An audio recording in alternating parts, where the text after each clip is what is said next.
Jeff Burton succeeded in the first 500-miler on this track.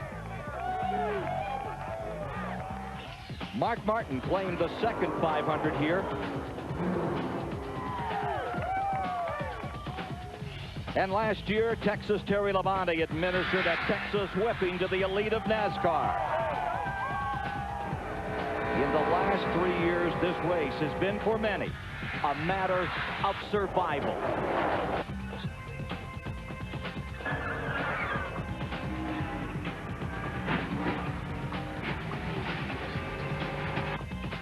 The question, who will survive to claim the 500-miler today in Texas?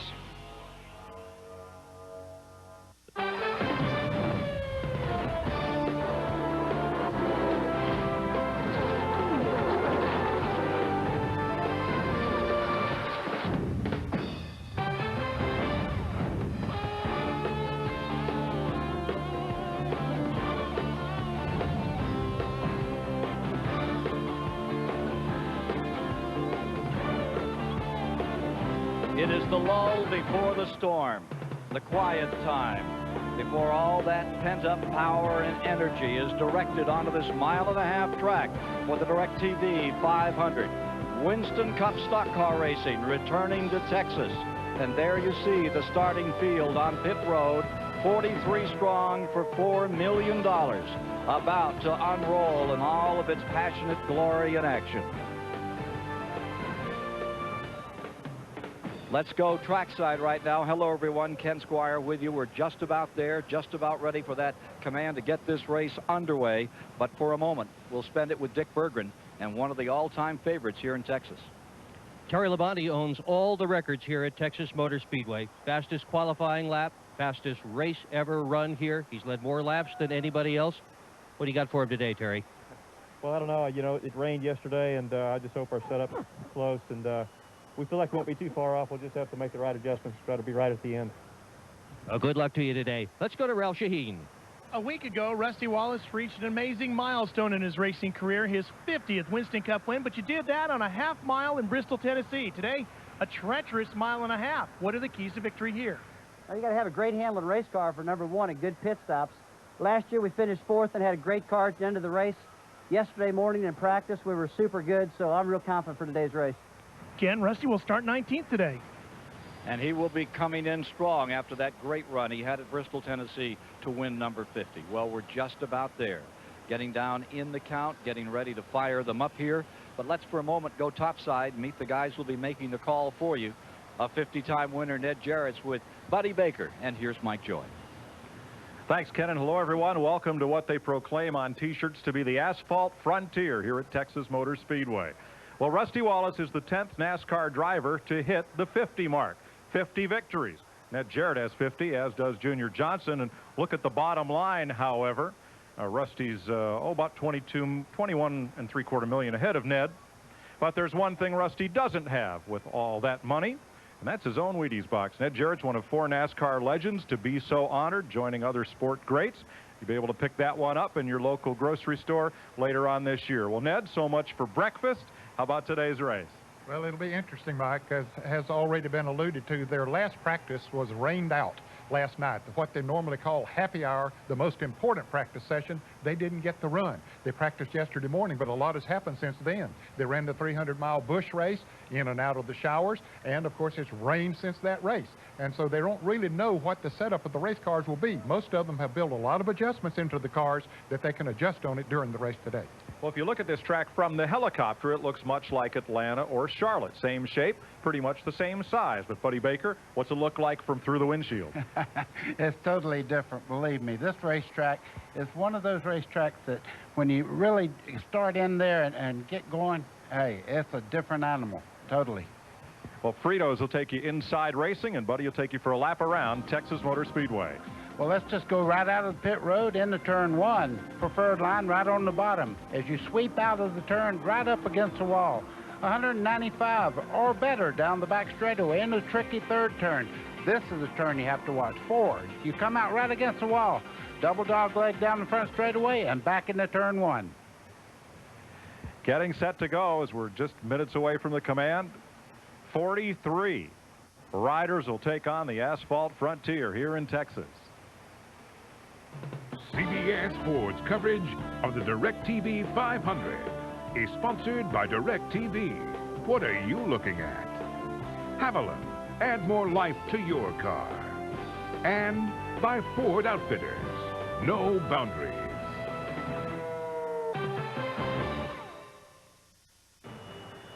Whether it's a dirt track in the Dakotas or here on this giant Texas Motor Speedway, here are the words that will raise the hair on the back of your head. Please welcome once again, ladies and gentlemen, the Grand Marshal of today's DirecTV 500, Mr. Larry Latham, with those most famous words in motorsports. Gentlemen, start your engine!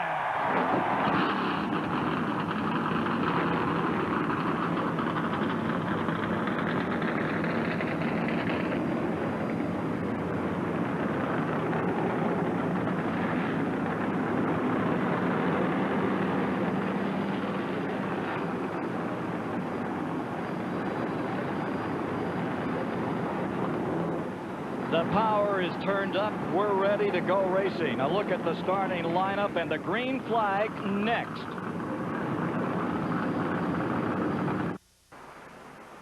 Flying high above Texas Motor Speedway. Now this is the way to get to the racetrack. Providing aerial pictures for you today, the Bud 1 Airship, Budweiser, official beer of NASCAR. Let's have a look at our wrenchhead.com starting grid for today's 500-miler. 26th career pole for Terry Labonte, the defending champ of this race, and Kevin LePage has his second front row start this year. Scott Pruitt, his second top 5 start of the season, and Dale Earnhardt Jr. He's been in the top 10 6 times this year.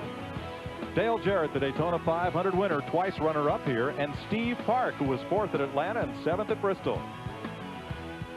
Rookie Jeff Fuller, the former modified champion, has his first top 10 start, and Jerry Nadeau, his 3rd top 10 of the season.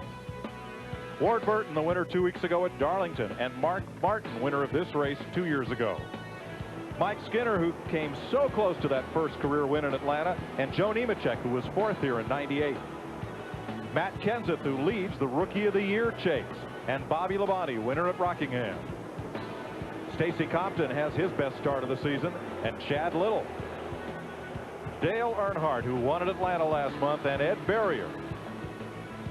Rusty Wallace, who got that 50th career win last week, and Ricky Rudd. Michael Waltrip with Bill Elliott, who had a strong 3rd at Daytona. Jeff Gordon hasn't won since Charlotte in October, and Dave Blaney makes his Texas debut. Brett Bodine cracked the top 25 in qualifying, and Johnny Benson coming off that impressive runner-up finish at Bristol. Kenny Irwin, last year's pole sitter, and Dick Trickle in the Joe Bessie Jeffrey Bodine car. Gary Bradbury makes his first start of the season, replacing Rick Mast to the 41. Darrell Waltrip, 3-time Winston Cup champion, solidly in the field. Jeremy Mayfield, 5th here last year, and Kenny Wallace, his 4th start at Texas. Adam Petty is NASCAR's first 4th-generation racer today, and Rick Mast has moved into the A.J. Foyt car. Elliott Sadler finished in the top 10 here last year, and Ken Schrader, 9th at Daytona. Then the provisional starters, Jeff Burton, who won this race in '97, and Tony Stewart, last year's Rookie of the Year. Sterling Marlin, who has 2 top 10s in Texas, and John Andretti looking for his 3rd career victory today. Jimmy Spencer, 7th here 2 years ago, and Bobby Hamilton with 3 Winston Cup wins to his credit. And finally, Robert Presley, who scored a career-best 3rd-place finish here 2 years ago. In fact, there were 5 drivers who failed to qualify for this race. Todd Bodine, Wally Dallenbach, Dave Marcus, Kyle Petty, and Robbie Gordon. Only 0.6 of a second separated first and last. Manufacturer's breakdown in today's field, there will be 18 Fords, 16 Chevrolets, and 9 Pontiacs. You see that Ford is leading right now with 3 wins this year, over 1 for Chevrolet, 2 for Pontiac. 43 drivers will start this field today. 334 laps for 500 miles, purse of over $4.3 million. The fuel window 60 to 63, 65 laps. Race record was set last year by Terry Labonte at over 144 miles an hour. We'll be riding with 7 different drivers in today's 500-mile race. Dale Earnhardt Jr., the Budweiser Cam, starting from 4th position. Mike Skinner with the Lowe's onboard camera in his Richard Childress Chevrolet. He'll go off 11th. Bobby Labonte has the Circuit City camera inside his Joe Gibbs Pontiac, starting 14th. Ricky Rudd with the Texaco Haviland camera in his Robert Yates Racing Ford, the 20th starter.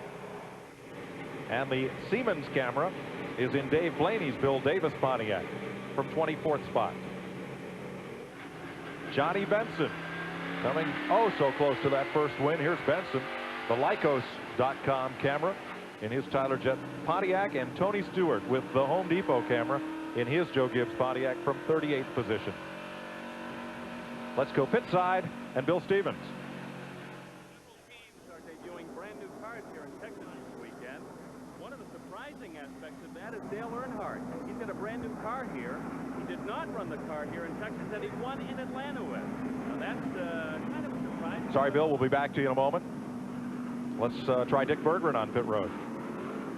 I'm listening to Mark Martin in the number 6 car. That is one of the fastest cars out here. They are so comfortable with the setup that they have in that thing, even though they only had one practice session on the race setup. They didn't touch it this morning, Mike. He has won more than half the stock car races out here. Let's go to Ralph.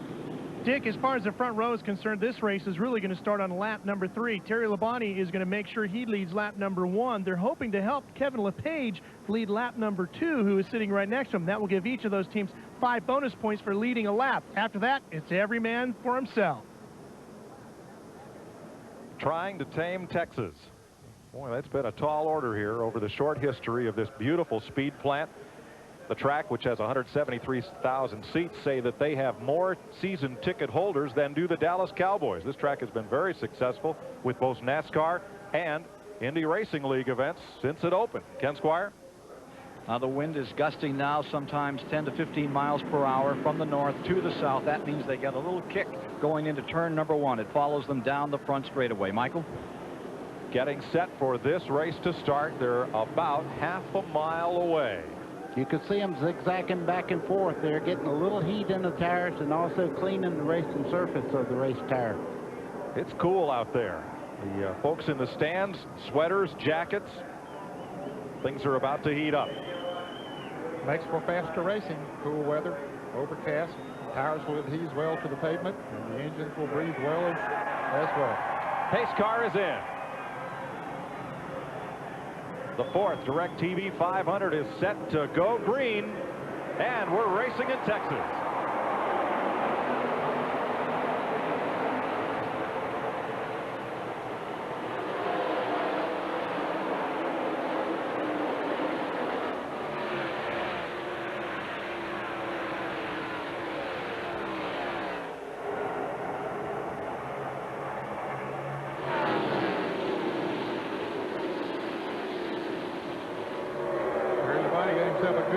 Assuring himself of being able to lead that first lap.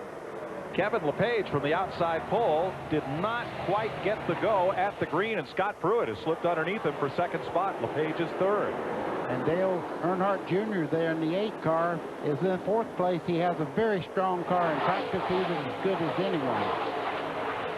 You can see a lot of side-by-side racing back in the pack. Those first 5 or 6 cars are single file. Dale Jarrett 5th, Steve Park in 6th, rookie Jeff Fuller in 7th. Then here's the first side-by-side battle. Ward Burton. After that practice crash, he and Jerry Nadeau tussle for 8th place. Boy, it was amazing, Mike, that after that crash, he'd gotten no laps on that Pontiac that he's driving here today. Before qualifying, went out and qualified at 9th, and looks like he has a good car for race setup. Riding with Mike Skinner, that's Ward Burton just ahead. Mike, you can see how flat the track is as they enter the turns. That's one thing they told me about the racetrack. If you start in, it's very, very flat, and the car floats into the corner. Lead change, turn 1, Scott Pruitt. A NASCAR rookie, well, pretty much in name only. He's tamed champ cars, sports cars. Here he is in the Cup circuit. And Dale Earnhardt Jr.'s moved into 3rd place now as they go down the back straightaway into turn 3. Earnhardt Jr. looking over the rear spoiler. Labonte, here he comes. And on the inside, made it look easy. Boy, he has some horsepower under the hood of that Budweiser Chevrolet. So Scott Pruitt has led in NASCAR for the first time, and this also the first race that Terry Labonte has led since Rockingham back in October. Terry backslid about 3 or 4 spots, so he's now back up to speed, but he got caught on the outside net, and they just can't go when they get on the high side of the racetrack. He was not going to take any chances up there in that second groove. It'll work in as time goes by, but right now the fastest way around this racetrack is right down on the bottom of the racetrack. And so Terry not wanting to take any chances. Too much racing yet to go to take chances. Here's Dale Earnhardt in 15th, and last week's winner, Rusty Wallace, the number 2. In 16th, Matt Kenseth finished second late last night in that Busch Grand National event. And he's back there in 16th position. Upper left of your screen, red there like Stacy Compton. That 21st position means that he's lost a spot. Drivers in green there on the upper left, those positions are drivers who gained a position or more since the last lap. Boy, Scott Pruitt's making this thing look pretty easy in the 32 car. He took the lead, and he's actually stretching just a little bit, but there's some cars behind him moving up pretty quick. One of them, Dale Jarrett. Little contact down in turn 1. Ricky Rudd got traded a little paint with somebody there to no consequence, as we've been green for all of these first 6 laps. There's that battle. It was Chad Little on the outside of Ricky Rudd down in turn 1. Ooh, and they touched again. Yes. They've run almost a lap side by side. They said, hey, Chad, I better get on by you, buddy. 7 of Michael Waltrip moves up underneath. There's the 42 in blue and green. That's Kenny Irwin. And Johnny Benson trying to move up as they've pinned that 97 of Chad Little to the outside. From Ricky Rudd's car, looking back at Michael Waltrip's number 7. And up front, things have heated up for the lead. It has that. The 8 car there, Dale Earnhardt Jr. has moved closer and closer on Scott Pruitt, and he brought Kevin LePage right along with him.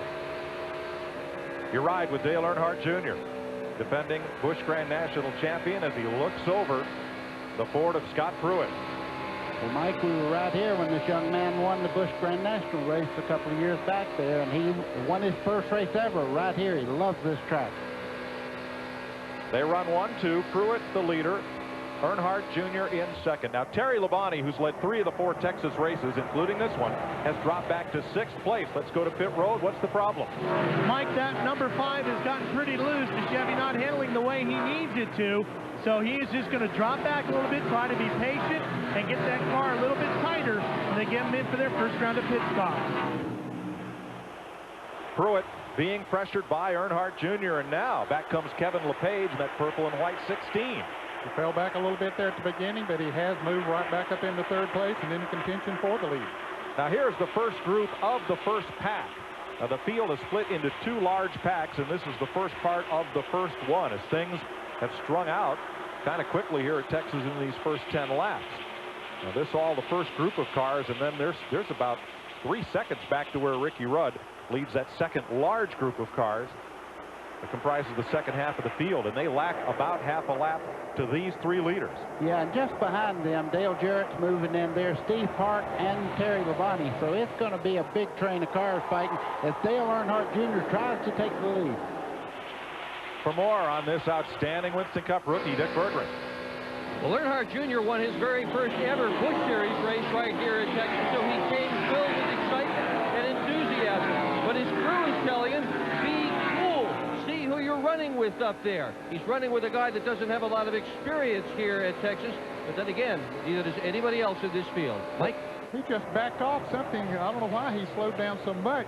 And cars behind him backed off a little bit. Kevin LePage backed off. I don't know if they hit a slick spot and they thought something was going on out there, but they backed off, and Scott Pruitt has taken off. A lot of position changing back there for 3rd, 4th, and 5th. Well, you're right. Steve Park went from 5th to 3rd right now, and he's moved in on Earnhardt Jr. Something happened. They may have had a little contact in that group, but Dale Earnhardt Jr. definitely checked up.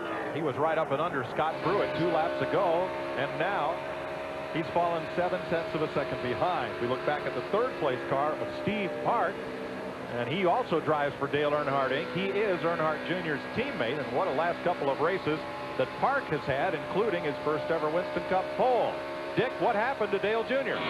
Well, there's all kinds of colors of things and clothing in this grandstand, Mike, and he looked up there and thought one of those yellow jackets was the caution light. Backed out of it for just a second, because here in Texas you don't want to mess around with a caution light. But look at him, he's doing fine. He's closing right back in on Pruitt.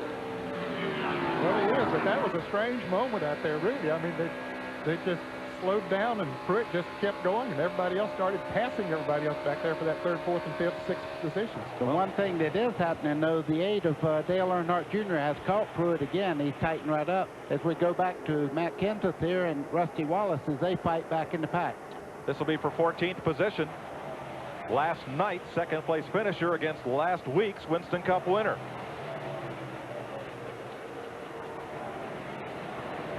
Go back to the front where you can see that Earnhardt Jr. is right on Scott Pruitt. Now his favorite place to try to pass has been entering turn 1. He can't get much lower on the racetrack than Pruitt is, though, in turn 3. No, he's been getting a good run off of turn 4, and that's what has allowed him to get up there going into turn 1. Let's see if he's going to do it. Nope, I don't believe he'll do it this time. Not going to happen. 16 laps complete. 2 rookies lead the field. Scott Pruitt and Dale Earnhardt Jr. with Steve Park in 3rd. Here comes the lead. Earnhardt Jr. going to turn 3. And the crowd goes crazy on the front straightaway. They really pull for Dale Earnhardt Jr. He's got a lot of pressure right now, Steve Park, and he's got he hits him and turns him around. Caution is out, and everyone else will drive through that smoke screen to the caution flag as Steve Park and Scott Pruitt make contact. Steve Park just barely touched him as they were entering out of turn 4 there, and it was just enough to turn him there. Doesn't take much of a touch at that point of the racetrack. You're almost out of control anyway, and just a little bit of a touch, and around he went. That's too bad. Scott Pruitt had his best run going of his NASCAR Winston Cup career. He had just given the low lane on the racetrack. Not given, but allowed Dale Earnhardt Jr. the bottom lane. Earnhardt Jr. went by for the lead. Steve Park tried to follow through. The hole closed up. And Pruitt's car, you can't see the damage from this shot, but there is some. Roof flap, that's an aerodynamic device designed to keep the cars on the ground when they turn around, put their tail into the wind. The pit crew will knock that one back down into position, and hopefully Scott Pruitt can stay in this race. He's got a lot of damage there. The car is kind of doglegging down through there. The left rear, you can see, has a lot of damage there. Let's have a look at what happened. Steve Park in the 1 there, right there. They just barely make contact. And around he goes. Kevin LePage did a good job of dodging it. Terry Labonte comes along, goes down to the inside. Here comes Dale Jarrett and Mike Skinner. Here it is again. Just a little bit of a nudge coming up right here. And that sent the back end of Pruitt's forward around. Let's show you what Ron Hornaday, or excuse me, what Dale Earnhardt Jr. saw in his mirror.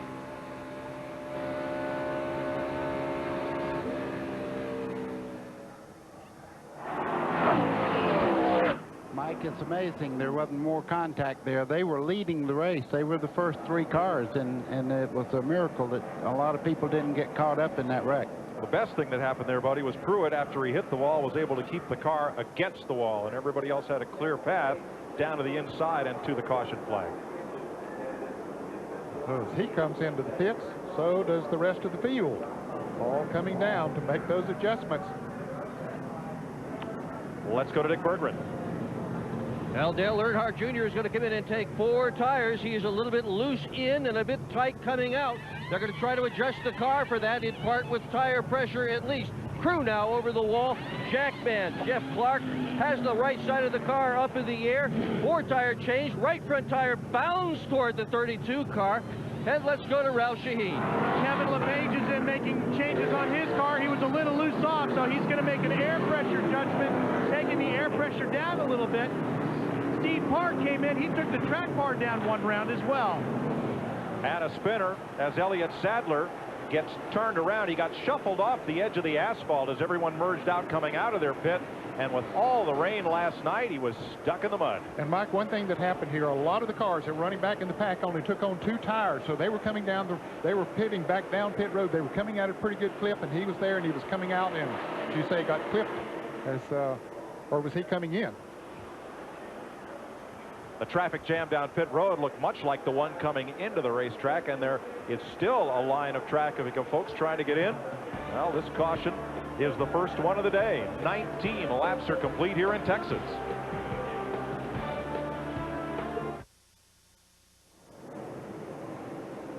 Welcome back to Texas. We're under caution. On this replay, watch the 1 of Steve Park and the 5, the red car, Terry Labonte. Everybody's trying to get out to that outside lane, and they just squeeze Elliott Sadler off into the grass, which is very wet. Yeah, he was pitting on the far end of the pit, so he'd already made his pit stop and was coming out and just got squeezed over there. And there's Jeff Burton in the 99 car having to take evasive action there. And remember, there's no tread on these tires, so they have no traction at all out there in the mud. Let's go to Steve Park's pit for an update. And Ralph. Well, Mike, Steve Park has had a pretty aggressive start to this race, as you've noticed, and so NASCAR has gone on the radio to his crew chief and asked Steve, please settle down a little bit or we're going to keep an eye on you. So Steve Park, they're telling him to just ease up a little bit. Yeah, the next thing he would see is a flag, and they'd come in and talk to him for a while. But, you know, he's just trying so very hard. He's got a great race car, and it's hard to put a governor on that. All right, down in the first pit there of Scott Pruitt down toward turn 1. He's lost a lap. He's been there in the pit so long. Dick, can they get it fixed? Yeah, they're working on it, Mike. They're trying to straighten out the front end. The front wheels aren't pointing correctly, and here comes the green flag, and Pruitt's not going to beat the pack out with that one. Ricky Rudd also in here to get the front end aligned in his car. There goes Pruitt, and the crew is absolutely disgusted that they didn't get him out sooner. We're back under green. Mike Skinner, Joe Nemechek, two of those cars that took on just 2 tires to gain track position, as Ned pointed out. They're going to battle Rusty Wallace for the lead. Well, I know one thing. They hate to see that 31 out in front, because at the sister track here in Atlanta, that car was a very dominant car with Mike Skinner. Had engine problems right near the end of the race, but he really had the car beat all day long. Yeah, he was about to get his first NASCAR Winston Cup points victory. So, Ned, we'll add him to your list at the top of the day of couldas, wouldas, and shouldas. You're right. As he came oh so close. Rusty Wallace making a move on the inside there on Mike Skinner in the turn 3. Last week's winner becomes this week's leader. Skinner tightens it right up on his rear bumper. And Rusty will get the 5 bonus points for leading a lap. For you fans that might not be familiar with NASCAR Winston Cup racing, any driver who leads a lap during the competition, whether it's in green flag conditions or under caution flag, gets 5 bonus points. And Ned, that's the first lap that Rusty Wallace has ever led at Texas. He's had some good runs here, but not out front. Just behind these 2 guys that we're watching race very hard for the lead right now, the 22 of Ward Burton is moving in. Destroyed his car in practice here, took a backup, qualified with very few laps on it. Look at him go now. This car is really on the move right now, the 22 of Ward Burton. Looks like he's able to keep it right down on the bottom of the racetrack, which is good at this point of the race. And there's Matt Kenseth right behind Ward Burton in the number 22, the Pontiac, and Matt Kenseth in the Ford number 17 right behind him. Kenseth doing a good job. He's another of the rookies. Well, running up front is a good tonic. The last 2 finishes for Burton, 3rd at Bristol, and the win at Darlington. Dick Berggren has more. But the car is not exactly the way Ward Burton would like it, Mike. You realize he only had about an hour's worth of practice in that race car because of demolishing his primary car. The problem, he can't feel the throttle. He has told the crew that he wishes he had a stiffer throttle spring in it. If there's any way to fix it, he'd like to have that happen. That would be a long pit stop. Back for 13th place, Kenny Irwin. Felix Sabat is 42. Last year's winner of this race, Terry Labonte in the 5, and there's Steve Park battling. And here comes Park's boss and car owner, Dale Earnhardt, in the 3.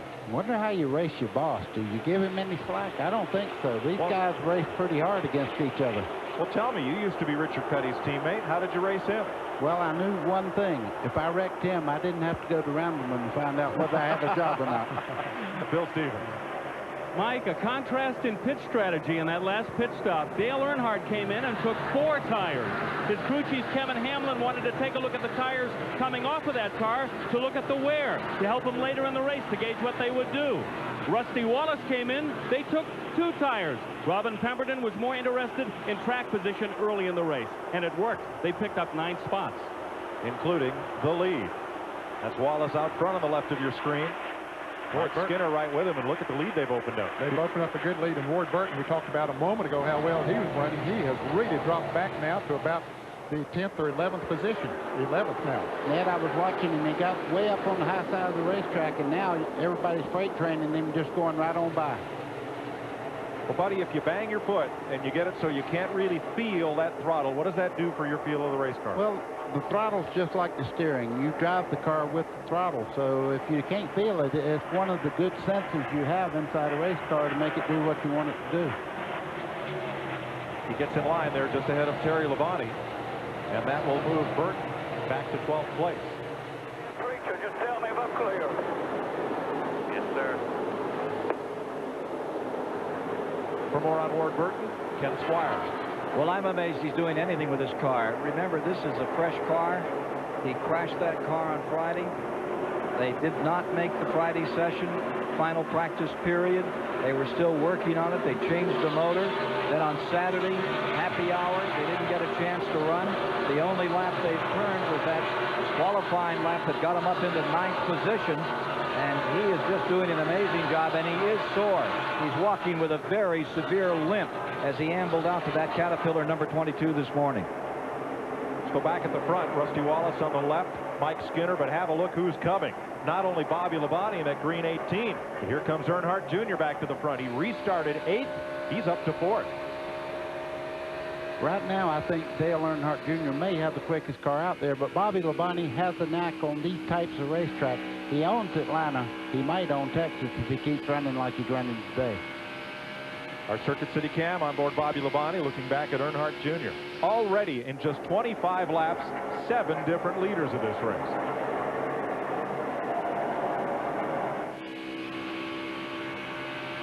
Labonte looking ahead at race leaders, Rusty Wallace in the Ford and Mike Skinner's Chevrolet. For more on Labonte, here's Ralph. Mike, I spoke to his crew chief, Jimmy Maycar, this morning in the garage area about why he thinks Bobby Labonte is in this position now to really chase a championship. He says, I noticed Bobby noticing the little things more than ever before. He visualizes everything around him. He didn't used to do that before. The little mistakes would cost him a place or two here or there, which cost you big points in the chase for the Winston Cup. Not anymore. Bobby Labonte is a mature driver ready to claim his first title. Runner-up for the championship last year. And Ward Burton continues to backslide.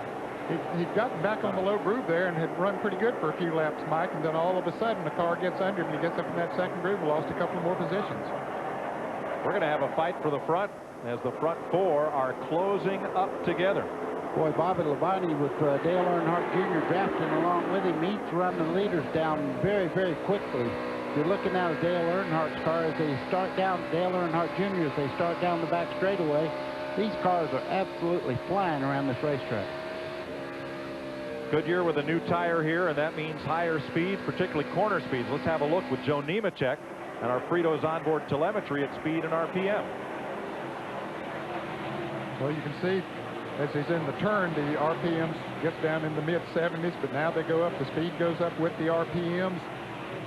Over 8,000 RPMs.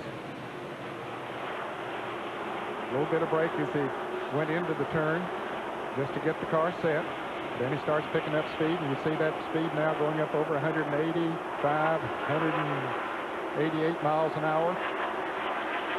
Then explain that. You don't so much use the brake to slow the car as you do to set the car in the corner. Well, when you go in, you can almost run wide open around this racetrack. You do have to decelerate just a little bit, but it's better rather than just lifting all the way off the gas, just hit the brakes a little bit because it won't affect the setup of the race car. It won't dump weight as much going into the corner as it would if you let off the gas and then back on the gas again. From our Lycos camera on board Johnny Benson as he passes number 12, Jeremy Mayfield. Mayfield now at 7th, and Johnny Benson has taken over 6th as he climbs the ladder. Bill Stevens has more. Mike, Johnny Benson's on a tear. Remember, he started 26, has worked his way up to 6th, but his crew chief there, James Ince, a little bit concerned. The last pit stop, he doesn't think they got enough fuel into the car. He's hoping for another caution to even the playing field. 38 laps complete. First and only caution of the day so far, back at lap 18 when Steve Park and Scott Pruitt got together in turn 4. Yeah, they must have not got any fuel in it because they hadn't run that far when they had the first caution. And not burned much. Rusty Wallace the leader at lap 39. It's Ford, Chevy, Pontiac. How's that for parity? Wallace, Skinner, and Labonte are the front three. Dale Earnhardt Jr. is fourth. And Matt Kenseth, fellow rookie, is fifth.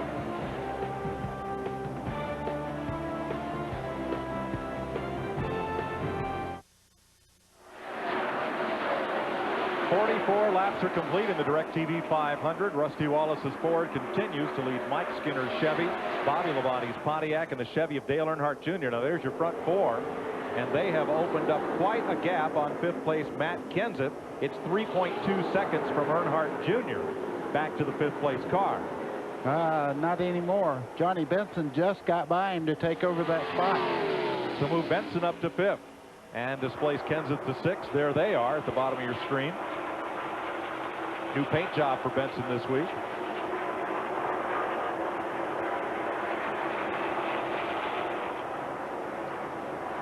As the leaders back to turn one.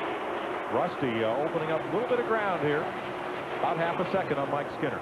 You know, talking about 50 victories, when I talked to Rusty Wallace about finally getting that 50th victory, he got, you know, his 49th last year, and he thought he'd get the 50th and it'd be over with. He said it was such a burden. Now he can go back to living again because it was one of his great goals in life to win 50 races. He said it was like somebody lifted a weight off of him. And his goal now, 51. Then 52. Terry Labonte started this race from the pole and led it. He is now back at 10th place. Let's get an update from Dick Bergman. We can really have a neat time down here listening to the drivers on the radios talking to their crews. And about 8 or 9 laps ago, Terry Labonte radioed to his and said, I really need more engine. He was complaining he just didn't have enough motor. That's when he was behind Mark Martin, the number 6. That very same lap, he closed about 3 car lengths on Martin at the end of the straightaway. You only do that one way, motor. Since then, he has gone by Mark Martin. He's closing in on the leaders. So he maybe doesn't have as much motor as he'd like, Mike, but he's got a good bit of it there under the hood. Ned, did you ever meet a driver who had enough motor? No, I don't think so. No, never have either. No, everybody wants more power. For 11th place, Mark Martin now has Steve Hart right behind him. Most of Hart's career spent in the open-wheel NASCAR Modifieds, where he finished second in the championship. Spent some time in Dale Earnhardt's Busch car. Almost won the Busch race here in '97. Was running up front. The lapped car took him out. Mike, our leaders in just a moment or two are going to be in lap traffic, and I'll tell you that makes a lot of difference in race cars a lot of time. When you start running other cars down, it changes the aerodynamics of the car, and what's good working up to lap traffic don't work as well after you get up there. Rusty Wallace is going to lap past Scott Pruitt. Pruitt will now be 3 laps down. He lost 2 in the pits as a result of his collision with Steve Park that brought out the race's only caution so far back at lap 18. Darrell Waltrip could be the next driver to go a lap down. He's not quite in the picture there, but he's not too far ahead of Rusty. There he is on the left of the screen. Running well over the race record set last year by about 10 miles an hour, but it's early yet. As Dick Bergman told us in the pre-race show, an average of 9 cars crash out of this race every one of the 3 years it's been held. So we have a ways to go. Remember Elliott Sadler, who got off in the mud outside the pit lane? There he is. He's picked up 20 spots from where he had to restart after spinning out there. Now runs in the 21st position. Sadler, Jarrett, Labonte. Labonte making that outside pass, similar to what he made when he passed DJ for the lead a year ago in this race. Terry takes over 9th, DJ back to 10th. You know, it's not often on CBS we see Dale Jarrett getting passed. Let's see. At Michigan last year, well, that was a snoozer. Jarrett kind of ran away from everybody. He won the Daytona 500 this year on CBS. And I will point out, Ned has the same shirt and tie on that when Dale won that race back in February. So we'll see. Well, we don't have superstitions in this. No, not much. You could argue back and say it wasn't a snoozer to the Jarretts, I'll tell you. Well, no. A lot of fun. I'm kidding. Now, Jeff Gordon, remember, has not had a top 5 finish since his win at Charlotte last October. He is currently running in 19th position, started 23rd. And he has yet to have a top 25 finish at this racetrack. As he said in the pre-race show, this track has just not been kind to him. He's run well, just hasn't finished well. Turn 4's been pretty bad for him. Both wrecks that he's had here were right off turn 4. There you saw Bobby Hamilton just went a lap down. And going into the pits is Ken Schrader. This would be an unexpected stop for Schrader.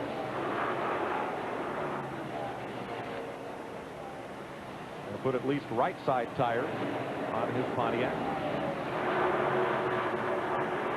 As you watch second place Mike Skinner on your left and third place Bobby Labonte to the right.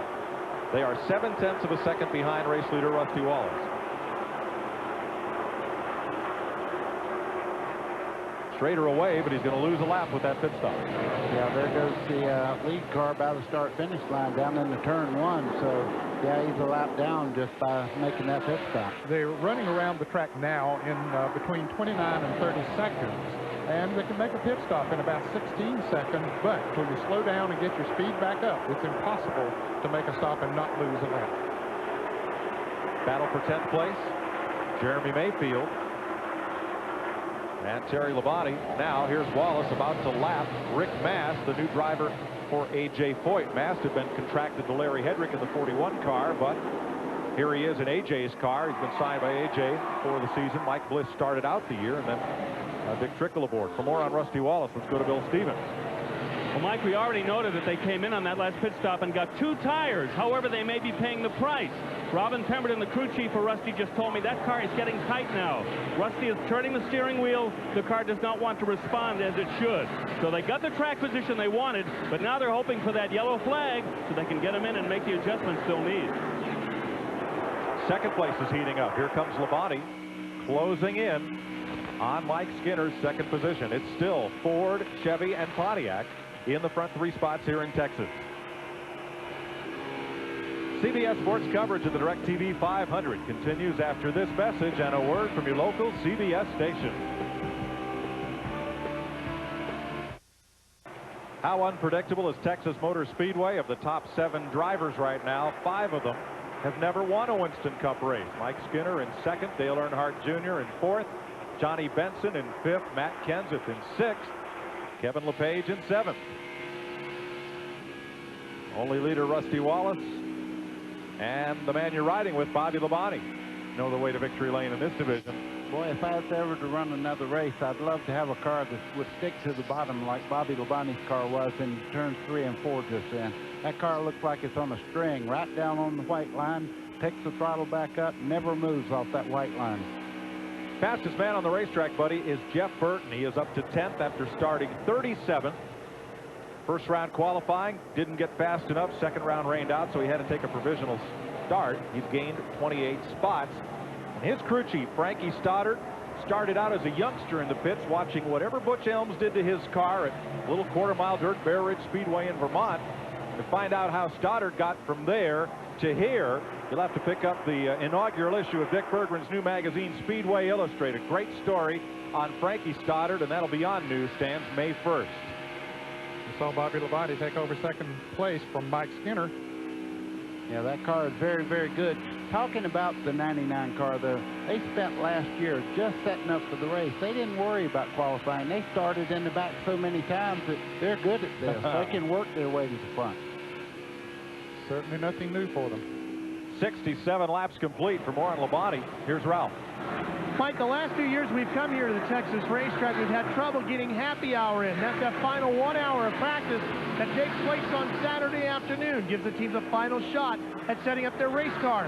Crew chief Jimmy Maycar and driver Bobby Labonte decided they would take the Saturday morning session and make that their happy hour. They threw a handful of setups at their race car and got a good baseline for the race setup, so that when they were a little loose in and a little tight off in the early running of this race, they knew what to do. They put on 2 tires, made a wedge adjustment, raised the track bar up 2 rounds, and now Bobby's got a great handling car, as noted by Buddy Baker, and he's charging to the front. That didn't just benefit Bobby, Ralph, it also benefited Tony Stewart. You're riding with Stewart, who is now 19th.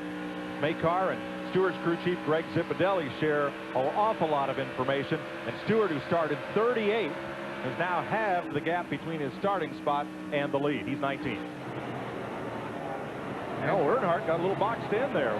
Yeah, Jeff Gordon went around him as they came up on Darrell Waltrip, who now has gone a lap down, and an unscheduled pit stopper a little bit early, maybe not unscheduled, is Johnny Benson in the pits here, was running in the top 10.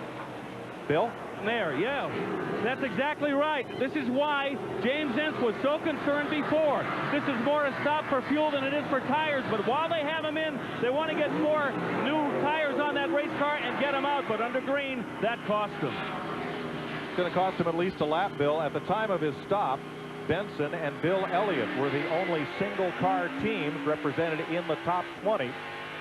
And now Benson will drop a lap back to at least 35th place. Now, what he does not want to see is a caution right now, because he's really in the hole right now, and he'll have to drive his way out of it, but he certainly does not want to see a caution on the Speedway. Well, the others will have to make a pit stop within 15 or 20 laps, and certainly, or maybe even a little bit less than that. Second place, Dale Earnhardt Jr. underneath Mike Skinner. Third place, excuse me. Third place. We still have Wallace in front and Bobby Labonte in second. And he's closing. Bobby Labonte has closed right up on Rusty's. They came up on a couple of cars running side by side right in front of him. Bobby was gaining a little bit each lap, but now that really allowed him to get right up on Rusty's, almost on his bumper. As they put a lap on Brett Bodine there in the car number 11. Well, it'll be interesting to see how good the car is up out of that bottom part of the racetrack. We know he's lightning fast around the bottom.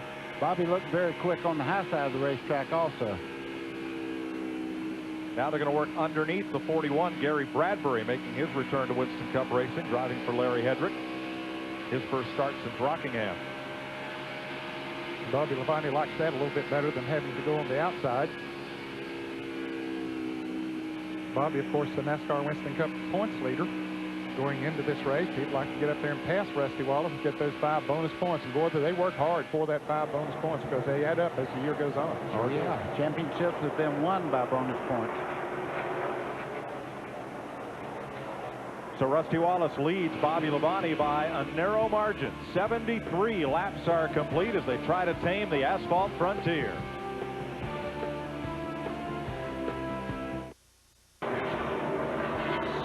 79 laps have been completed, 115 miles, and at the present time, Bobby Labonte has pushed that car out in front of Rusty Wallace, who's been fighting for second place. It looks like he's losing that right now to Dale Earnhardt Jr. Let's join right now with Mike Joy and the guys in the booth.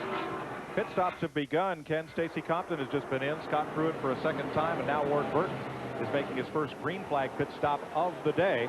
Bobby Labonte has taken the lead, and Dale Earnhardt Jr. to second. Here's Rusty Wallace, though, on pit road. As soon as Wallace surrendered the lead, in he came. Let's check first with Dick Berggren. Well, Ward Burton is going to be coming in because the handle has absolutely gone away on that race car. They think he may have a tire going down. They're also ready to put a rubber in the right rear spring of that car. This is going to be a long pit stop as a result of the work that they are in the process of doing. Let's go to Bill. Rusty Wallace halfway through his pit stop, 4 tires, another pound of air in the right rear. They were going to make a chassis adjustment, but called it off. Filled the car with fuel, and he gets out a very good pit stop for Rusty Wallace. Brett Bodine is in, so is Wallace's teammate Jeremy Mayfield on pit road. Robert Presley and Jeff Gordon come to the pit lane, and here's Dale Earnhardt and Michael Waltrip. Sterling Marlin gets his service and goes back out. Ricky Rudd is coming in. John Andretti is coming in. These are all scheduled pit stops now. They are, Ned, and the 2 leaders are still on the racetrack. You talk about a calamity right now. If the yellow is to fly now, it would really make some of these cars have to work very hard to get back up towards the lead. Jeff Fuller, Terry Labonte making pit stops. Joe Nemechek is in. Bill Elliott and Tony Stewart. Bill?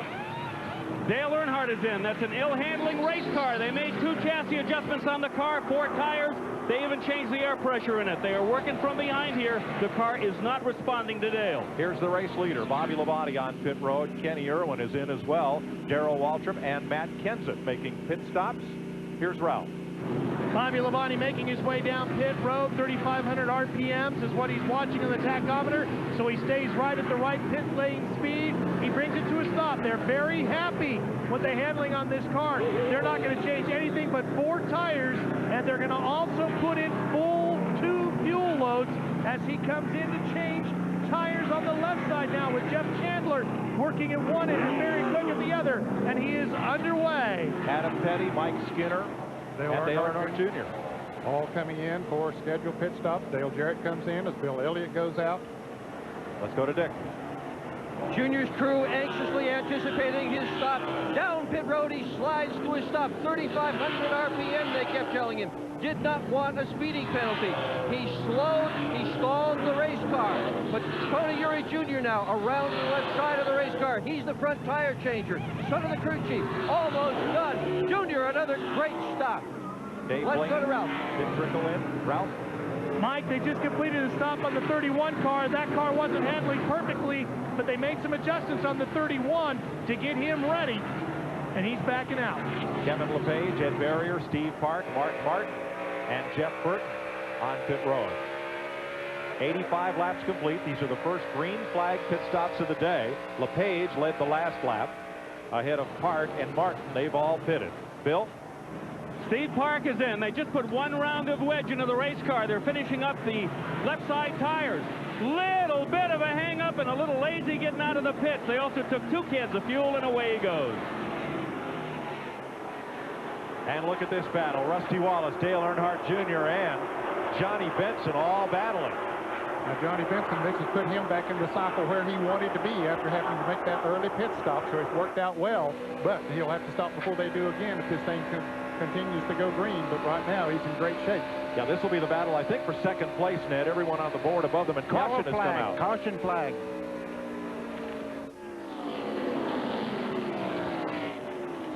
Pointing toward turn 2 as caution is out, and one car is working its way around on the apron. Stacy Compton has made contact. Oh, the left rear end's almost out of that car, buddy. Yeah, the right rear's got some damage to it, and the right front tire you can see is very, very flat. He was up against the wall at some point in that wreck. Well, Stacy Compton has been thrown and hogtied here by the Texas Motor Speedway, and we're under caution for the second time today.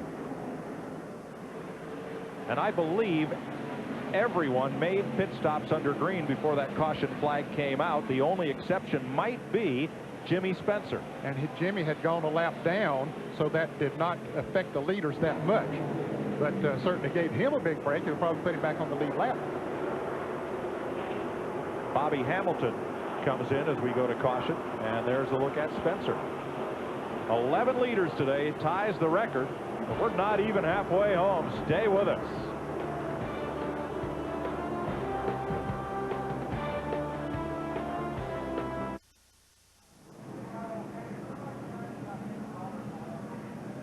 "89 laps are completed." John Andretti comes to pit road for service.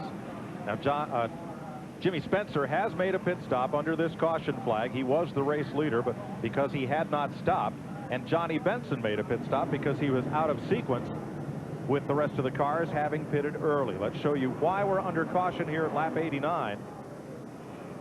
We see that car coming off of turn 4, or was that turn 2, buddy? Anyway, it looked like he blew a tire. He was going in turn 1 and actually got a little bit sideways there, and then just got right up into the wall. Looked like maybe a tire might have gone flat, but he lost the back of the car first before it got up into the outside wall. So rookie Stacy Compton from out of the NASCAR Craftsman Truck Series had his best qualifying effort of the year, and looks like the Mark Mellon car is out of the race. Let's check on pit road with Ralph. Many things to focus on while they're making their pit stops. Well, CBS is always trying to come up with new ways of giving the viewers at home something different to look at. So we mounted this camera on Bobby Labonte's pit board. He stuck it out. Bobby made his pit stop, and when he was leaving, instead of commenting about the great pit stop or how the new tires felt or whatever, Bobby said, "Hey, that's a pretty cool camera guy he's mounted up there. That's pretty neat." So you would think they'd have so much on their mind. Instead, they're busy just noticing everything. Dick? There's Bobby Labonte. And in one lap, we'll go racing. Bobby Labonte is the leader. Rusty Wallace in second, Dale Earnhardt Jr. in third. Now Ward Burton, complaining of handling problems, now has dropped off the lead lap back to 38th place, Dick Bergman. Yeah, they came in here, Mike. They took all 4 tires off. Tommy Baldwin, the crew chief, climbed underneath the car, took a look at all the springs, all the shocks. They bounced the car up and down. They said they could find nothing wrong with it, so they changed the air pressure right back to where they had started the race, where he was good. And they told him, good luck, buddy. And he's out there at 180 miles an hour. To Bill. Well, you've heard the term, we're lucky to be here. Well, that certainly comes into play for the Rusty Wallace pit crew. I talked to Robert Pemberton this morning in the garages, and he was sweating bullets. His pit crew was socked in by weather in Mississippi, waiting for an airplane to get him here to Texas. They finally got a flight, and they got here to the track exactly 1 hour before the green flag. 27 cars are on the lead lap, Bill. Bobby Labonte, the leader. Rusty Wallace, Dale Earnhardt Jr., Mike Skinner, Matt Kenseth, the top 5. Jeff Burton, Terry Labonte, Kevin LePage, Dale Jarrett, Jeremy Mayfield, the top 10. Steve Park, Mark Martin, Jerry Nadeau, Jeff Gordon, Joe Nemechek, that's 15. Elliott Sadler, Bill Elliott, Dale Earnhardt, Kenny Irwin, Michael Waltrip is 20th. Jimmy Spencer, Johnny Benson, Bobby Hamilton, Dave Blaney, Sterling Marlin, Ricky Rudd, Tony Stewart. Those are the 27 cars on the lead lap. Yeah, and those 4 cars on the outside, when they drop the green flag, are on the tail end of the lead lap, and this is very dangerous because they're going to fight to stay in the lead lap as hard as they possibly can. That's Dave Blaney, Sterling Marlin, Ricky Rudd, and Tony Stewart. Bobby Labonte right in the middle there. He's in the green car, and there are 4 cars that are on the tail end of the lead lap, as Betty said. Now there's more, Ned, because the cars that started on the inside, led by Jeff Fuller, were a lap down, and they're also in front of race leader, the green number 18, right middle of your screen was Bobby Labonte. And he's on the inside of his teammate, Tony Stewart, trying to put him a lap down. Ride with Bobby Labonte as he works underneath Ricky Rudd. This is about the time, if you're Bobby Labonte, you have to tell yourself, you're fast, be patient, you have a car that can win, don't try to get them all in one turn. Tony Stewart lined up right behind. Boy, traffic jam in the back straightaway. It is heavy. 3 wide back behind the leader. And even that's the leader. Bobby Labonte made it 3 wide, going by a couple of cars there.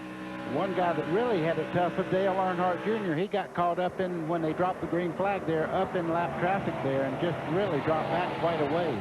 Now in front of Labonte, Jeff Fuller, Dick Trickle, up there trying to stay on the tail end of the lead lap. And Robert Presley as well. That's Presley just in front of Labonte. Ralph? Mike, when you're running in traffic like this, the way the air flows off the car in front of you, like it's doing right to Bobby Labonte, as you watch him chasing down the lead pack right now, that air can dramatically affect the way the front end of the car handles. Bobby Labonte was suffering what is known as an aero push. The air would come off of the car in front of him and make his car want to slide up the racetrack. Because now that there are 2 grooves working, Bobby feels he'll have a better opportunity to get around that aero push. He's got a pretty good distance lead on the 2nd place car with 1.7 seconds last time they came past, with a couple of lap cars in between. But he's got to work this traffic. Rusty Wallace 2nd, Mike Skinner, Dale Earnhardt Jr. battling side by side for 3rd. Or 4th, rather. There's your 3rd place car. Earnhardt Jr.'s rookie nemesis, Matt Kenseth. That's yellow number 17. Yeah, and he's got so much traffic around him. Jeff Burton there in the 99. All these guys are going back and forth around trying to get the advantage. You see Mike Skinner now got a little bit out of the throttle and give Earnhardt Jr. a break there in the center part of the corner.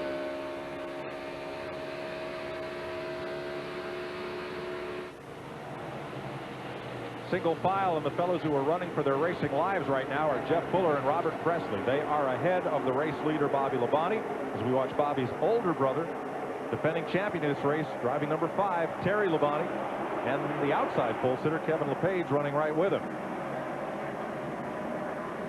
That just goes to show you, even cars that are a lap down, they have good race cars, because right now they've picked it up, and Bobby Labonte hadn't been able to get by them, and they're not holding him up. They've made pit stops, have fresh tires, and perhaps made adjustments on their cars, and they are good. Here comes Earnhardt Jr. alongside fellow rookie Kenseth.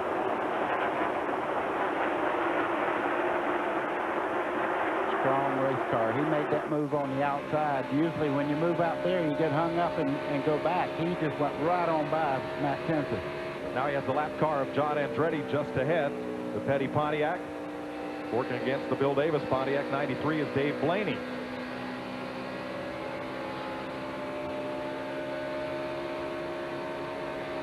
Sounds pretty good, man.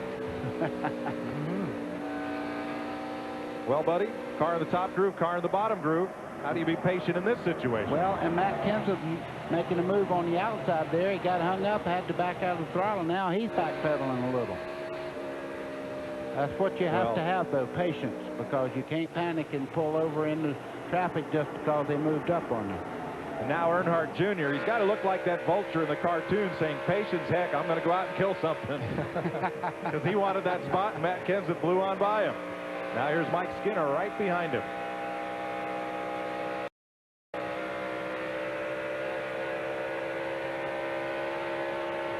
John Andretti on the outside of Earnhardt as they head down in turn one. And you could see the car actually get sideways entering the corner there. That's what we call taking the air off the spoiler. As Earnhardt Jr. started to turn in the corner, Andretti was on the outside and the car just went sideways, getting off into turn one. Saw a little wiggle from Skinner there as he got up alongside Andretti.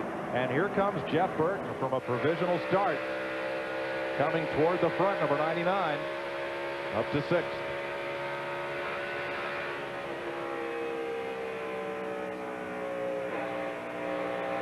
Well, let's have a look now that the track has changed on our Fritos telemetry with Michael Waltrip. See if there's any difference in speed or RPM 100 laps into this race. Little traffic there. You see those RPMs going up there at about 8,600. Ned, they qualified 192 miles an hour, and people are saying, where's the 192 at right now? But this is race conditions. You don't have the front end blocked off. They tape the nose of the car to get more downforce. The air passes over the car better, and you have fresh tires and everything. It's the best conditions when you qualify. Right now in race conditions, you won't see those speeds. Bobby Labonte works over Robert Presley. Remember, this is one of Presley's favorite racetracks. He finished 3rd here 2 years ago. Driving at 77. I bet Bobby's saying, well, this isn't all bad. I'm still leading. Nobody's catching me, and I'm sitting here with lap traffic, and they're pulling me along. Now he has gotten past Dick Trickle, and now Labonte will put Presley a lap down. So the only car between Labonte and daylight is the Pontiac of Jeff Fuller. There's Fuller.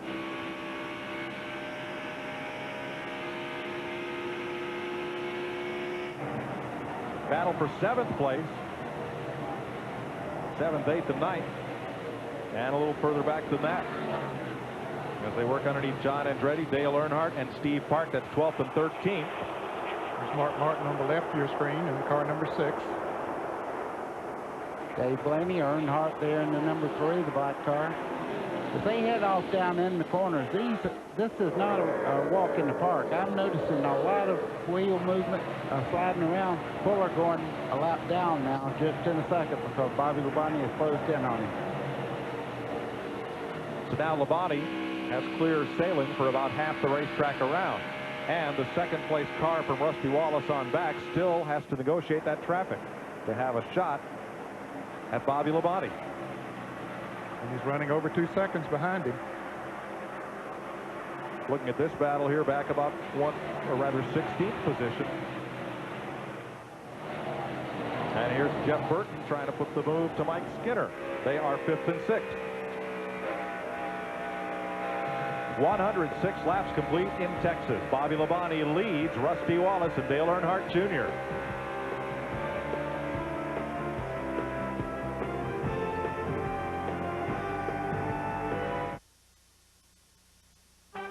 This CBS Sports Race Summary is sponsored by Nextel. How business gets done.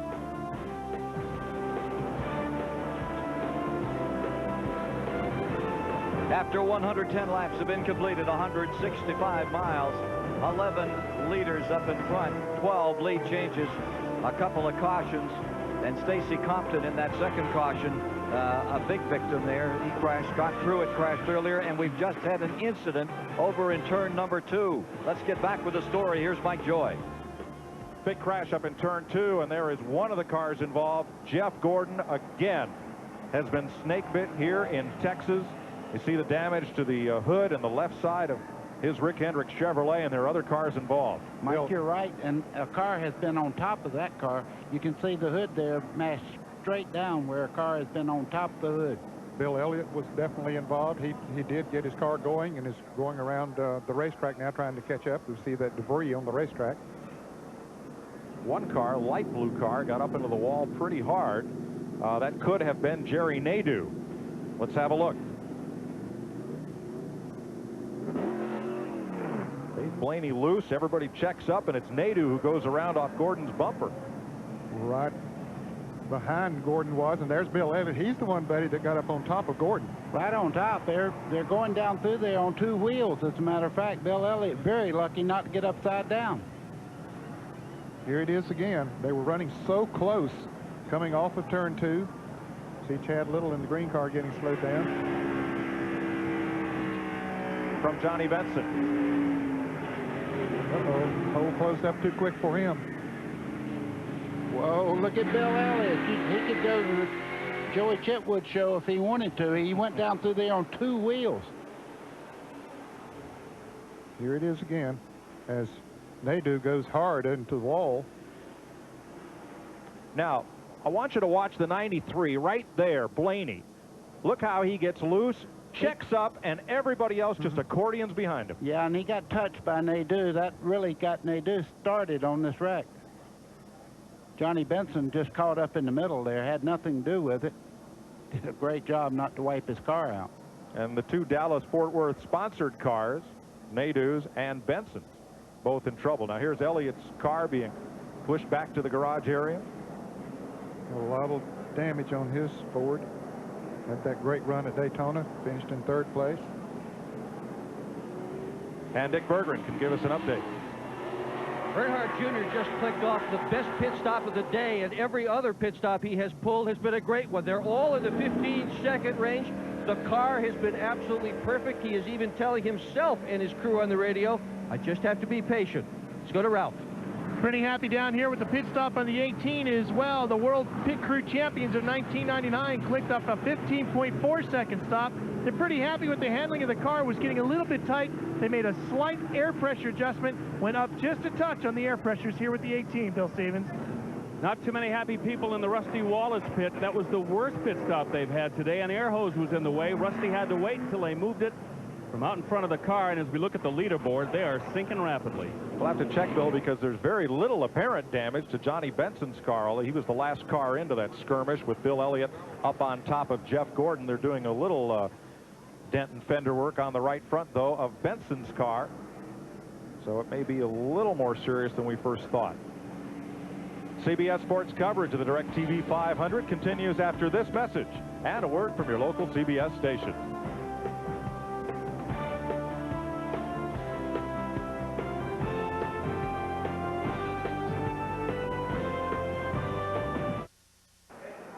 Sky-high views of today's race, courtesy the Bud One Airship and Budweiser, the official beer of NASCAR. 115 laps complete. We're under the 3rd caution of the day for a crash involving at least 4 cars. In turn 2, Bill Elliott, Jeff Gordon, Johnny Benson, Jerry Nadeau were involved. It was the 93 of Dave Blaney that got up and out of the groove, and everybody checked up to try to take avoidance. Several ended up in the wall, and Elliott ended up on top of the hood of Jeff Gordon's car. They've continued to work on it, Mike. Each lap he comes in, they do a little bit more work. See, they put a lot of tape in there, but the aero package of his Chevrolet is not what it needs to be to run the speeds they run here. Let's get out the Gordon file on Texas as they work on Bill Elliott's car in the garage area.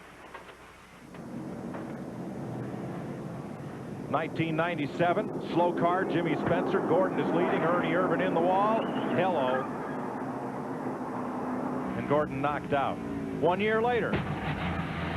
Ow. That's gotta hurt. Oh. Cut a tire down coming off turn 4.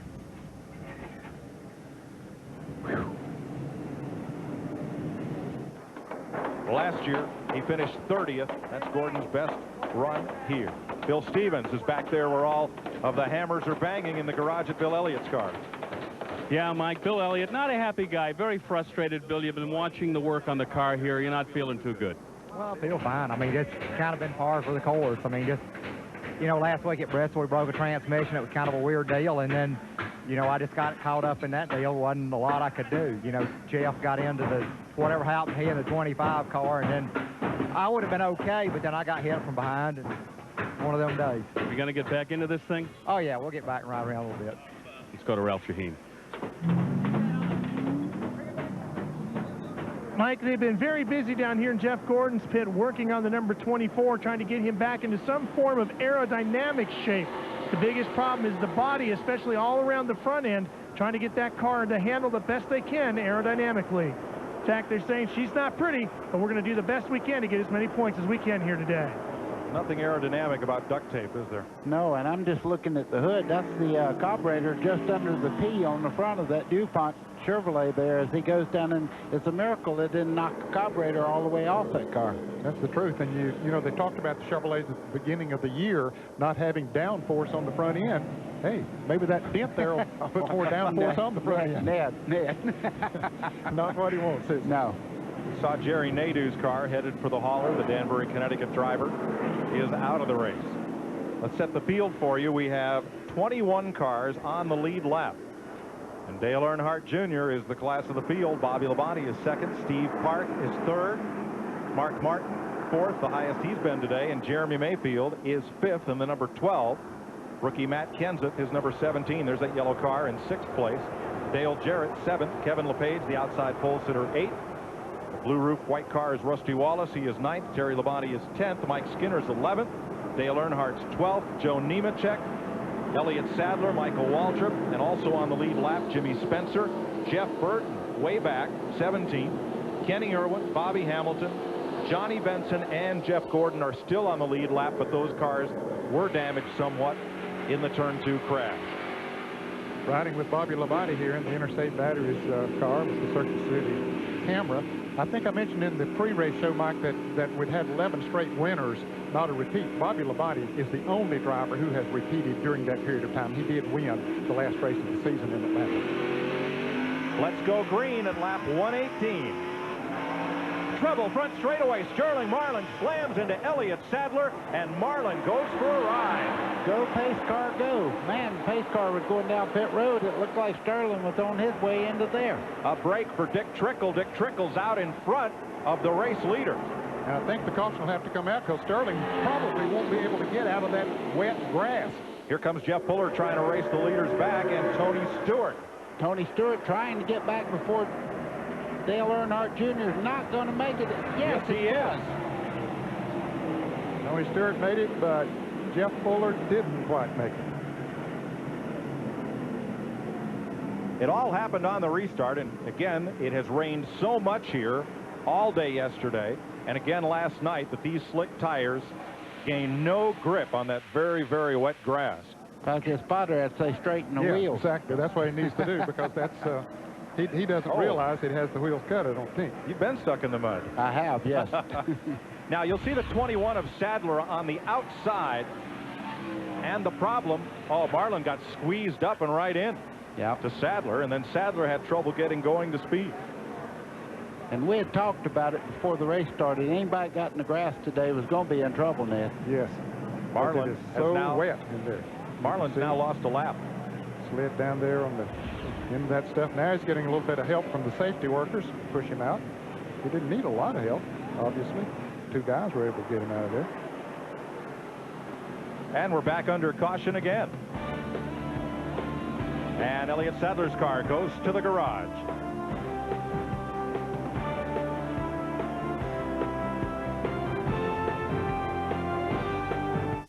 Welcome back to Texas. 121 laps complete. Mike Joy with Buddy Baker and Ned Jarrett. Sterling Marlin with an extended pit stop and a lot more of that duct tape. Bill Stevens?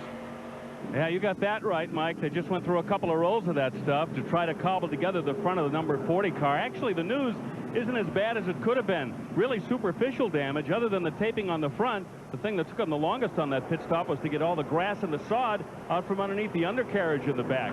Since they had just pitted before that caution, didn't have to change the rubber, obviously didn't flat spot the tires, so he's good to go. Jeff Gordon makes a pit stop, as does Dick Trickle. Trickle and Tony Stewart were the big beneficiaries of that caution flag. Trickle in turn 2 got out in front of the race leader, Dale Earnhardt Jr., and Tony Stewart nipped him at the caution flag to get back on the lead lap.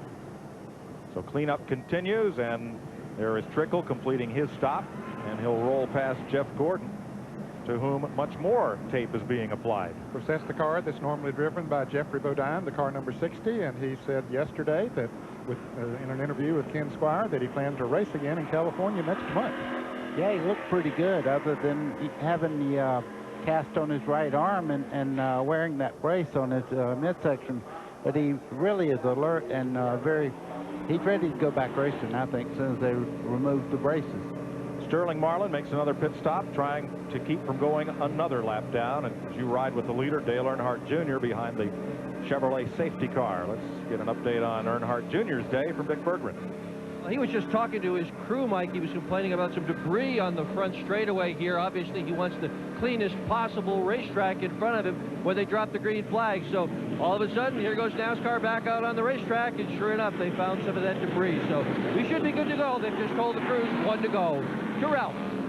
Bobby Labonte's having a lot of fun talking back and forth with his crew chief, Jimmy Makar. But if you think the life of one of these drivers is glamorous, here's an idea of what Bobby's schedule has been like.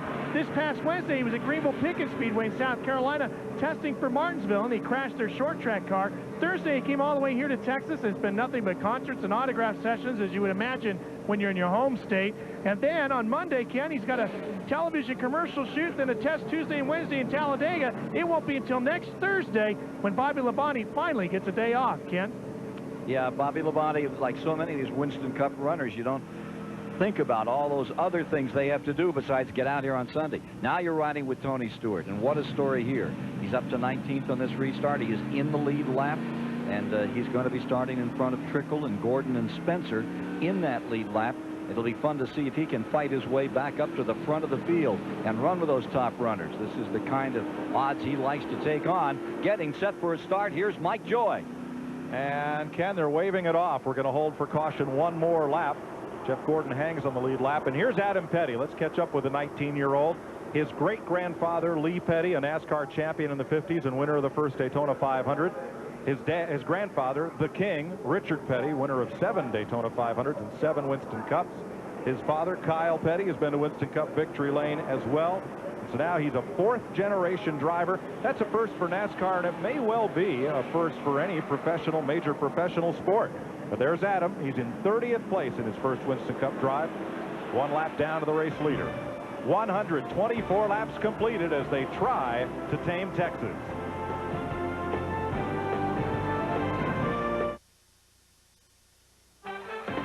CBS Sports Race Summary is sponsored by Budweiser, the official beer of NASCAR. Hey, race fans, this Bud's for you. After 125 of 334 laps, 187.5 miles, 12 leaders, lead change 14 times, speed down to 134, 4 cautions for 22 laps. 3 cars have crashed. Out. Well, Elliott may be getting back here. We're getting set to go racing once again. Let's try it again with Mike Joy. Getting set for the restart. Dale Earnhardt Jr. leads Bobby Labonte and 20 more cars on the lead lap. Inside, that's Jeff Fuller trying to get back on the lead lap, but Earnhardt gets a good jump as they head off toward turn 1. 126 laps complete. Earnhardt kind of lagged on the brake there, so Fuller had to wait for him to start the race. Bobby Labonte trying to clear the lap traffic and can't. That allows Earnhardt to get out in front. Pretty good margin. Fuller is the 2nd car in line, and now Labonte clears Robert Presley. So 1 lap car separates Labonte from the leader. A little further back, Dale Jarrett, Kevin LePage, Terry Labonte, Rusty Wallace all in a pack. They tried to clear that lap traffic as well, and they're having to do it up on the outside. If we look out the back of Dave Blaney's car, Looking back at 7th place, Dale Jarrett. Clear low, clear low. Bob Jeffers, the spotter for Dale Jarrett. Good job, everybody. I thought so. Yeah, a little cheerleading there. With lap cars restarting on the inside and the 22 lead lap cars on the outside, it takes a little while for the field to sort out here. Jarrett goes under Blaney as they head down in turn 3, and Kevin LePage just goes right with him as they go right by Dave Blaney in the number 93. Now Blaney is 1 lap down. Looking ahead at LePage. And up front, right side of your screen, Labonte gets underneath Jeff Fuller and now has clear sailing toward race leader Dale Earnhardt Jr.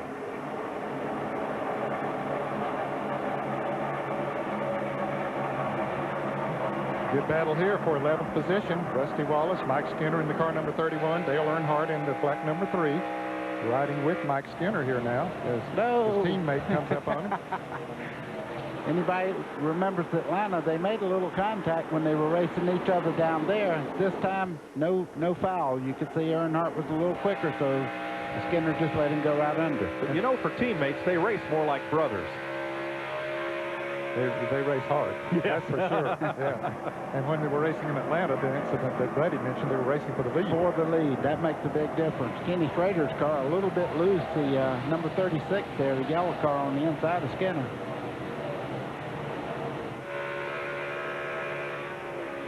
Schrader's also 1 lap down. With our Lowe's camera on board Mike Skinner. Looking back at Schrader. Well, you can see the lead that Dale Earnhardt Jr. has opened up on Bobby Labonte, but now that Labonte is clear of lap traffic, he may have an opportunity to close back in. There you see Bobby Labonte and that little dot out there past the condominiums in turn 2. That is Earnhardt Jr.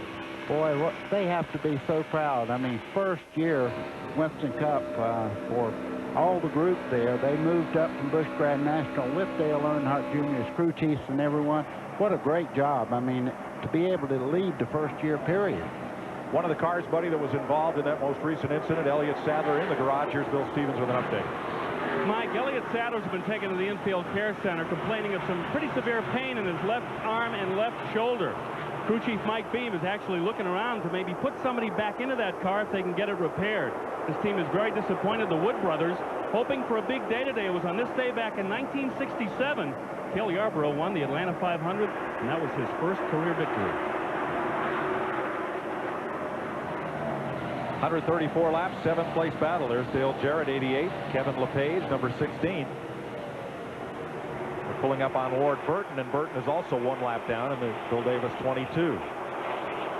They made some good adjustments on the 88 car of Dale Jarrett because now he's able to run that lower line and he has good corner speed, so they fixed their car somewhat from early in the race when he couldn't keep up.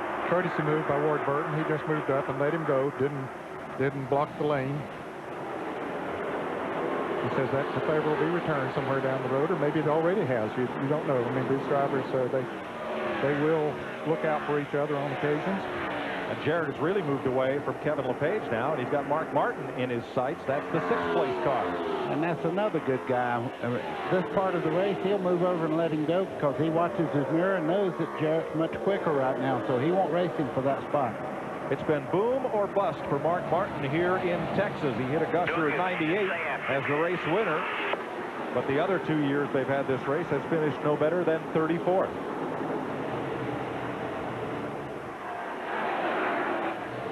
You know, I don't want to say anything, but I thought I saw a little bit of smoke out. See Mark Martin just move over and let him go there. Now that will, someday he'll return that favor. Ride with Joe Nemechek. Have another look at our wrenchhead.com telemetry this time. The RPM's on the bottom. That's the revolutions per minute of the engine. 83, 84, 85, 100 RPM. I saw 190 miles an hour also in that telemetry just then. He just took 13th place away from Mike Skinner.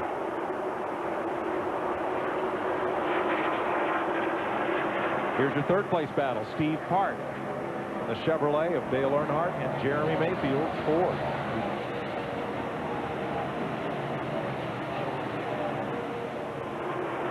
Now, from Dale Earnhardt Jr. to Bobby Labonte, it is 4 seconds. That's from here to eternity on the racetrack. Or a good-sized pasture. Believe me, he's moved around here quite well. Earnhardt Jr. is just doing it his own way right now. He's checking out. You can't even see him. It's about the distance from Dallas to Fort Worth, from first to second. But long way to go, almost 200 laps to go. Anything can happen, and given the history of this racetrack, most likely will. Absolutely. Dick Berggren.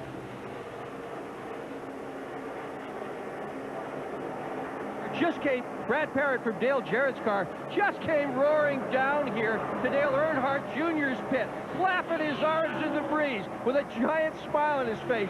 He's complaining. He says, "You guys are taking the phone away from my driver. Will you please slow down?" To Ralph. Well, Dick Berggren, one of the reasons why Dale Earnhardt Jr.'s lead has grown so big is because Bobby Labonte's race car has become very, very loose, and he just cannot keep up the frantic pace that Earnhardt Jr. has set. They've been making all their adjustments to the 18 car with air pressure. They're talking about adjusting the track bar as well now on their next pit stop. So Dale Earnhardt Jr. has the lead over Bobby Labonte's Pontiac, Steve Park Chevrolet, Jeremy Mayfield, and Matt Kenseth.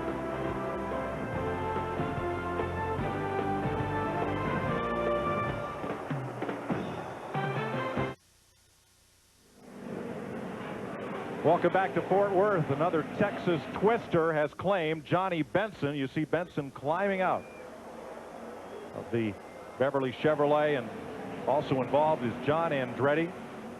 Something went all the way through the radiator on that car. A part flew through the front of that car and knocked a hole in the radiator. Here's what happened.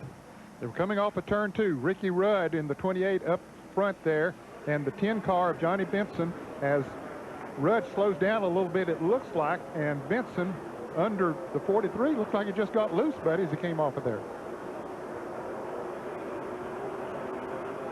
Boy, Benson had a hard hit into the wall. Let's ride along with him.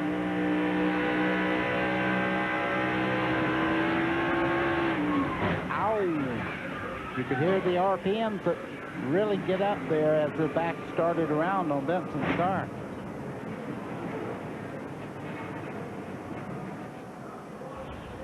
That's the only Texas-owned car in the race. Tim Beverly from Tyler.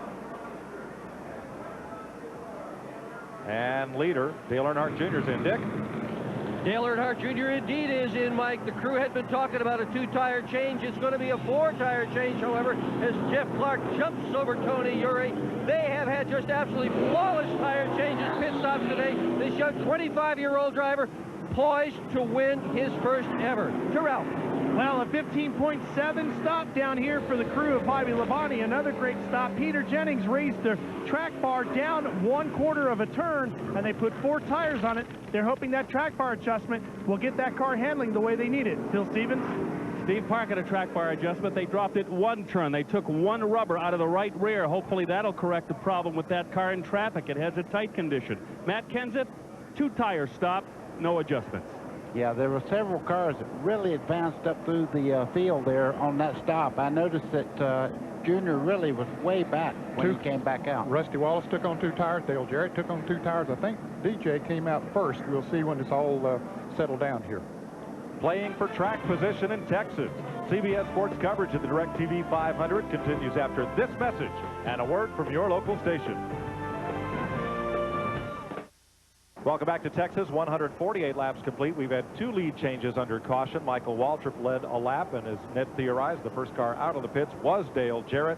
He is the 14th different leader today. He leads Rusty Wallace, Matt Kenseth, Terry Labonte, and Dale Earnhardt Jr., who led the race when the caution came out of the pits in 5th place. Well, Texas Motor Speedway is not 1, but 2 racetracks. They opened the second one up Thursday night. Big crowd on hand, a lot of dirt slinging. A lot of passing, a lot of great racing, and Ken Squire is with the fellow who won the big Friday night feature. Indeed, they have brought back American sprint car racing here at Texas and soon to be at Bristol and Charlotte, North Carolina. And the king of the outlaws, Danny Lasowski, is here. Danny, how soon are we going to see you in one of these things? Well, that'd be a great deal for us to do that, but right now I'm real happy with the Pennzoil World of Outlaws. Coming to places like Texas Motor Speedway, Charlotte, Bristol, I'm just excited about being here. Well, you had a sellout crowd, magnificent crowd, to watch you win on Friday night. And take a little look at it right here for a moment. Oh, yeah, there we are, smoking a tire, coming off 4, I think, for the checkered. It was a great day to be here, and here we are in Victory Lane. I'll tell you what, I was happiest day for a long time, be here. First inaugural winner here at Texas Motor Speedway, and we're excited about coming back. Well, thank you very much, and we look forward to seeing these sprint cars a lot more. It's a great addition to this track and a lot of other tracks. Thanks for having us. All right, let's go to Dick for just a moment. Dale Jarrett took just 2 tires on that last pit stop. That's how come he is in the lead. He had a quicker pit stop than almost anybody else. Earnhardt Jr. and his crew were going to take 2. They changed their minds at the absolute minute. Indeed, he was here on pit road when they changed their mind to go to 4 tires instead of 2. We are going to see some people try 2 later. It is a good strategy. It may well win this race. To Bill. Well, we talked a minute ago about Steve Park's crew taking some rubber out of the right rear spring. This is what they look like. That's a spring rubber. That's half of one right there. A whole one would look like a donut. Now, you're familiar with what a coil spring looks like. These go in between the coils, and the crews can adjust the spring rate, the travel of the suspension with this rubber. Now, they had a tight condition in that car, so they took out half this rubber. That will allow the right rear of the car to compress a little bit more in the turns. They think it'll help the car to steer better. Thanks, Bill. Long pit stop for Sterling Marlin, and Dick Trickle has taken his Joe Bessie-owned car to the garage area. Well, we started off with this fellow at lap 18 getting into Scott Pruitt. That was the first of 5 incidents this afternoon. Let's show you if you joined us late. There's Park and leader Scott Pruitt, or he had been the leader, had just been passed for the lead, and Pruitt ended up in the fence, but he's made repairs, and Pruitt continues 14 laps down. Stacy Compton in turn 2. Took a hard bounce off the wall. He's made repairs. He's 53 laps back. Bill Elliott, Jeff Gordon, along with Johnny Benson. Elliott's car climbs up on Gordon. And then Johnny Benson getting a little loose there after contact with John Andretti. Both of those cars heavily damaged. Benson has climbed out of his. 5 big crashes at 150 laps, and here's Bill Elliott. He said he was going to go out and ride around a bit. Well, all that hammering has come to good. They fitted a new radiator inside his Ford, and Elliott is back on track. Ralph, oh, sorry, excuse me, Ned. He knows he has no chance to win the race, but he's out there running laps to try to gain points. Of course, he has to gain position before he can gain points. Now let's go to Ralph. Thank you, Ned. I was just checking down here with Brad Peart, who's a tire specialist for Dale Jarrett. I said, what is those 2 tire stop going to do for you? Didn't take him long to give me the answer. Went right to his notebook here, this white notebook right here, turned to last year's race here, showed me that exactly at lap 146, Mike, they did this very same thing last year and got 63 laps as we go back to green. Ward Burton in the 22 trying to get back on the lead lap against Dale Jarrett. Rusty Wallace battling. That's for the lead. Yeah, Rusty Wallace pulls even as they come off turn 2 and down the back straightaway. Looks like the 2 car has the advantage right now. DJ doesn't like that outside. Look, you see everybody fighting for that bottom groove coming off turn 4. 3rd place there, number 17, Matt Kenseth. What a great job. Rookie in this division, running in 3rd place at this racetrack. That's an accomplishment. He's really doing well. Now, Ward Burton won't stay out there too long. He will if he can do it comfortably as DJ tries to go back on the inside of Rusty Wallace. But Ward Burton knows that there's a good chance that could be a caution on these restarts because the car's running so close together. So he's going to stay out there for several laps. But if he gets to hold him up, beating and banging in the back there. Okay, that's Mike Gross, one of the starters. Excuse me, spotters, one of the spotters. He spots for Ward Burton. That's exactly what he was talking about there. Yep. Beating and banging back there, and that could cause a caution. And of course, they'd be back on the lead lap. He is technically on the lead lap right now. Now, Mike's from Long Island, and you've heard Ward. Ward's from Virginia. How do they communicate? Pretty well, it seems. It seems that way, yeah. Dale Earnhardt Jr. just made a pass on Bobby Labonte as they come down the front straightaway. Ricky Rudd there. He's already a lap down right now, but I will tell you one thing. These guys are going at it. Earnhardt Jr. moves up to 4th. And the fella ahead of him now is the man he's battling for Rookie of the Year honors, Matt Kenseth. Earnhardt Jr. has led 3 races this year, all on mile-and-a-half racetracks: Las Vegas, Atlanta, and here at Texas. He's just very, very aggressive, and this racetrack applies itself well to guys that run the corners extremely hard. Earnhardt Jr. on a mission right now. Dale Jarrett is your 14th leader of this race. There's Earnhardt. Oh, skating a bit. Boy, I tell you what, he better not be any more aggressive than that right there. That was almost a caution. Caution is out. Caution is out, and Ward Burton's going to race back to the flag. That strategy they played there is going to work. Dale Jarrett lifts out of the throttle. Here comes Chad Little back to the flag, trying to get back on the lead lap, and Jarrett could be in trouble because Rusty Wallace has just gone by. Well, he slowed down to let his teammate Ricky Rudd get back on the lead lap, and Rusty took advantage of that situation. Now, normally they don't race back to the flag, and Rusty might even fall back behind DJ, although he did get to the start-finish line first. The caution was not for Dale Earnhardt Jr. It was for debris on the racetrack. And it is the 6th caution of the day, coming at lap 156. There was debris up in turn 3. Some of that beaten banging, no doubt. So at 156 laps, we're closing in on halfway in the DirecTV 500 at Texas Motor Speedway. Rusty Wallace and Dale Jarrett up front.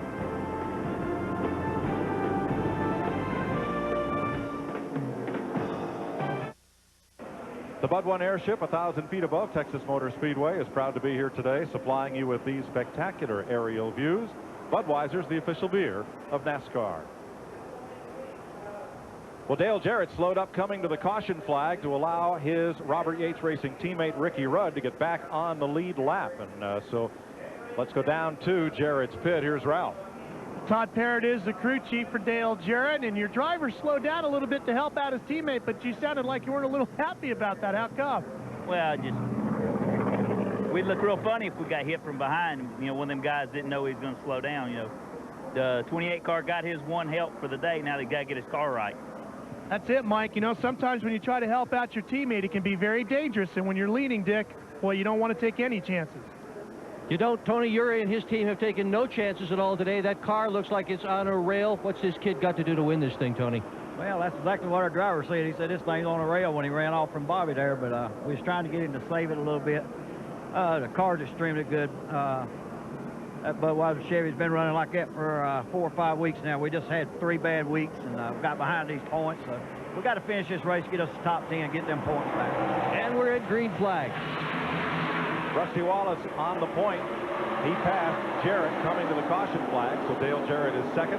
Matt Kenseth, the rookie, is third. Jarrett for the lead off turn 2. Holy cow, did he hit the afterburner or what down the back straightaway there? The 88 car just rocketed by him down the back straightaway. Well, he had the lead under green, got it back under green. Earnhardt Jr. on the outside there on Matt Kenseth trying to make a move there. Nice and smooth now.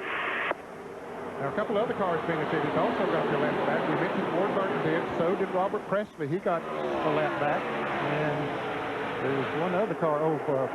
Ricky Rudd, of course. Michael Waltrip, perhaps? Or perhaps he was still on the lead lap. Robert Presley was the other one. Earnhardt Jr. now has 3rd place to himself. He got by Matt Kenseth just a second ago. He is really flying in that red car, the 4th car on the screen right there. For the record, this is Earnhardt Jr.'s 12th Winston Cup start. His dad, 7-time Winston Cup champ Dale Earnhardt, scored his first win back at Bristol, Tennessee in his 16th career start. Dave Blaney there, he's a lap down. He's just in position as they restarted there in the 93, but Earnhardt Jr.'s car looks to be handling just like he wants it to in the 3rd spot.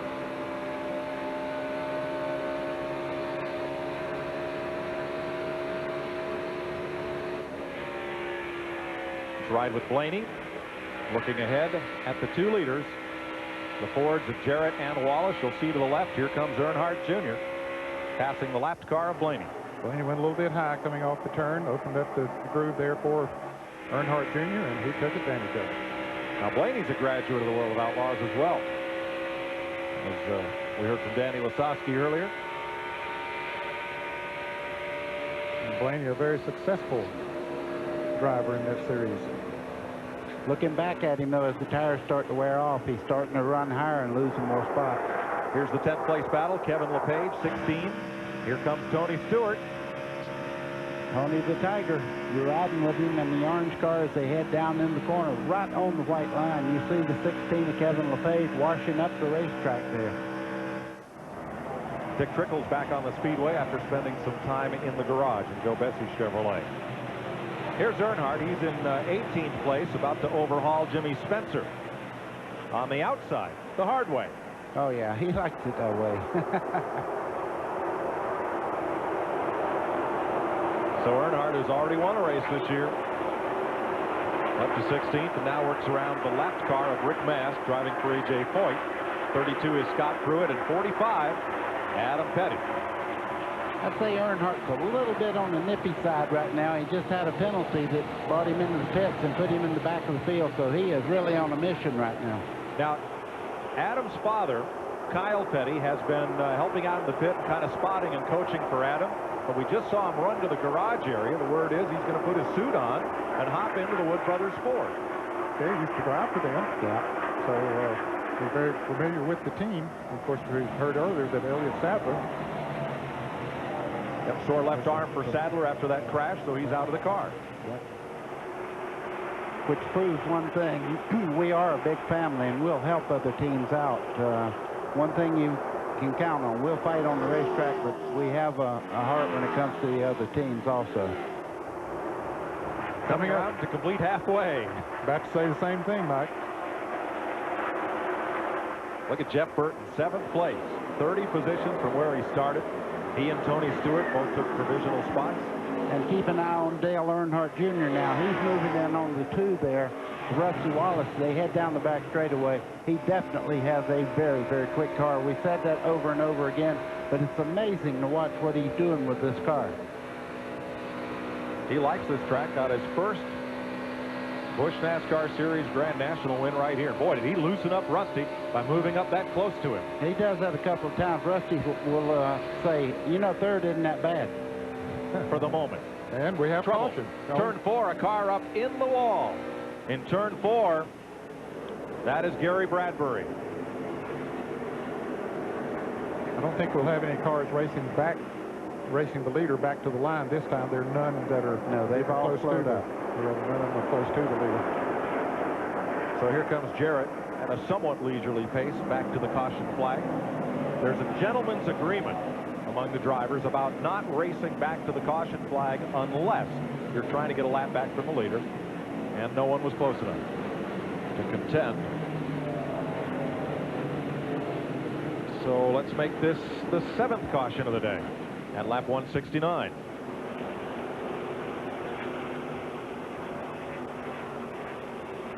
Track crew is going to Gary Bradbury's aid. And to clean up, in the garage area already there have been 7 cars, make that 8 cars, either behind the wall, lengthy stays on pit road, or out of the race in the garage due to crash damage. Not quite the average for this race, which is 9, but then we're just halfway. Wow. Well, this is a car getter. If you get in trouble here, you really smack the wall pretty hard. Bradbury is okay. The Larry Hedrick Chevrolet is not.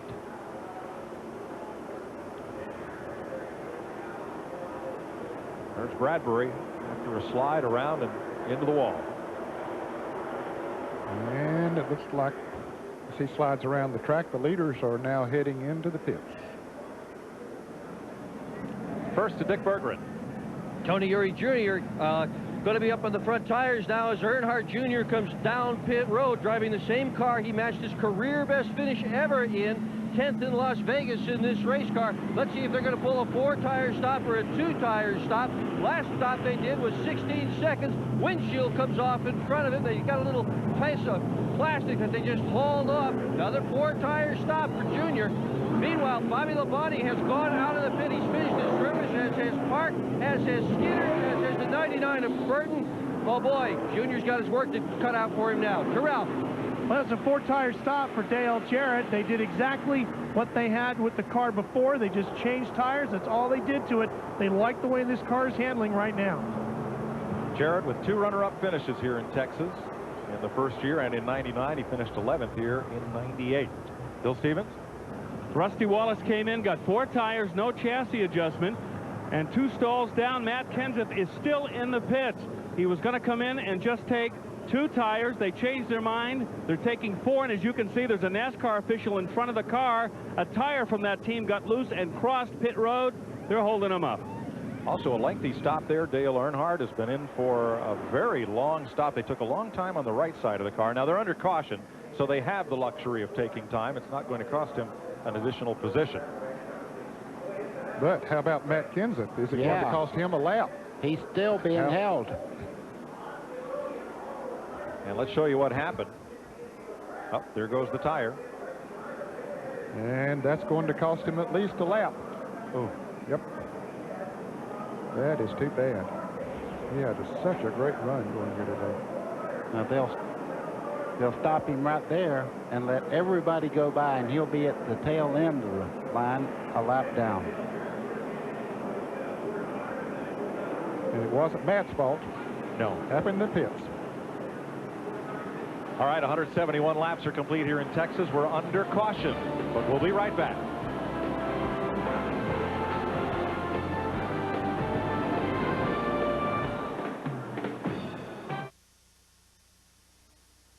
This CBS Sports Race Summary is sponsored by Haviland. Add more life to your car. After 171 of 334 laps, 256.5 miles, they've had 15 different leaders. The lead is swapped 21 times. Cautions the story, 7 of them. These are the drivers who have crashed out of this 500. Nadeau from Connecticut, Sadler, Virginia, Andretti, Benson, Bradbury, all victims of this mile-and-a-half track. And would you believe that a car that was a lap down just a few moments ago is now the leader? There he is, Ricky Rudd. And with more on the story, here's Mike Joy. Rudd is at the front after the pit stops that were made under this caution flag. Jeremy Mayfield there is in second. Bobby Labonte is the third-place car. 2 Fords leading a Pontiac. There's Labonte's number 18. Steve Park, number 1, and his Chevrolet is 4th. 31. There is Mike Skinner, the 5th-place car. And Rudd is on point. And this is another situation, Mike, where a lot of the teams chose to just put on 2 tires while others took on 4 tires. So they're learning that works. Let's go to Dick Berggren. Well, there's one team that took on no tires, Ned. Ward Burton currently running in 7th spot. Remember, a few laps back, he was a lap down. Got his lap back on one of those caution flags. Came in this time around, took no tires at all, just fuel. Put him up in the front of the group in 7th spot. Earnhardt Jr., meanwhile, took 4, and he asked his crew, he said, how many of those guys in front of me took 2 or none? And they said, well, about all of them. So Earnhardt just calmly said, we'll take them one at a time every lap. Mike? The Burton brothers are 6th and 7th. Robert Presley is 8th. Jimmy Spencer is 9th. Dale Jarrett 10th. This man, Dale Earnhardt Jr., is 11th. Also on the lead lap, Rusty Wallace, Mark Martin, Kevin LePage, Tony Stewart, Joe Nemechek, Terry Labonte, Chad Little, Michael Waltrip, Dale Earnhardt 20th, Jeff Gordon, Kenny Irwin, and Bobby Hamilton. Ready? All right, man. Get up on that steering wheel. Go, go, go. Green, green, green, green, green. 174 laps complete. We're back under green. Don't you just love it? Get up on that steering wheel. How many times have I ever heard that? Wow. And Matt Kenseth, as we see the action back in the pack, might have a shot at getting back on the lead lap. He lost a lap. He was penalized a lap when his crew let a tire get loose and roll across pit road. Ed, he's much quicker right now than Ricky Rudd. I think he will get by him as they come off the corner. He pulls even as they come down the front straightaway. Not quite. Let's get an update from Bill Stevens. Mike, an update on Matt Kenseth. Now, we saw the tire get loose and cross pit road. A NASCAR official just came over to Robbie Reiser, the crew chief, and said, Robbie, I've been telling you all day. Turn 2, Tony Stewart. Excuse me, Bill, but he got way up the racetrack. Almost hit the wall, but hung on to it. He's dropped to the back of the pack. Let's go back to Bill. As I said, Mike, the problem with the number 17 car today has been Matt has been too far outside of the pit stall. He's been too close to the action coming by on the right side. The NASCAR official said, I've got to hold you up this time and tell Matt he's got to bring that car closer in when he brings it into the pits. So that then was the penalty. for pitting outside the box. All those pit stalls are marked, and if you're over the line, it can result in an infraction and a resultant penalty. So here's Kenseth trying to get back on the lead lap. Ricky Rudd trying to hold him at bay because he knows that's one of the faster cars here. I can tell you one thing, Ricky Rudd is not holding him up right now. Ricky Rudd's got his car dialed in pretty good. 2 tires are working for these guys. Matt Kenseth is a little bit quicker, but Ricky Rudd's pretty tough to handle when he's able to turn down on the bottom side of the racetrack. Bobby Labonte is back in 3rd. Behind Rudd and Mayfield. Now here's Kenseth having a look to the inside. No, not this time. Jeremy taking the inside look in his wild car there, trying to look on the inside of Matt Kenseth. He has a good race car now, and that car is sticking a little bit better than Matt Kenseth. So that's certainly going to hurt Kenseth's chances of getting back on the lead lap. Now he's got 2 cars to pass. Yeah, well, I think he shot his bullet right now, it looks like, because he's moving backwards. So Ricky Rudd leads it. Jeremy Mayfield, both in Fords. Labonte's Pontiac. Steve Park's Chevrolet. Let's show you what happened there to Tony Stewart up in between turns 1 and 2. That's way up on the outside. The orange car. Well, he got loose there and had to chase the car up the hill, and it didn't get better as he got up there. He got loose again. He was very fortunate to get slowed down enough that he didn't get into the wall once he got up into the loose stuff. Well, I interrupted Bill because I saw all that smoke from the right rear. Thought he might have cut down a tire. Talking about moving back, Ricky Rudd now is falling out of contention there. He's moved over there. About 4 or 5 cars got by him in one corner there. Rudd was the 15th different driver to lead this race. Now Jeremy Mayfield goes up front, and he will be the 16th different leader. Meanwhile, Bobby Labonte in 3rd car there, the green car, is just so consistent. He's up front all day long. Don't make a lot of noise, but he's very consistent. And we all know he is lightning fast when it counts. He's very patient, too. The record for this race, 19 different leaders, set the first year, 1997.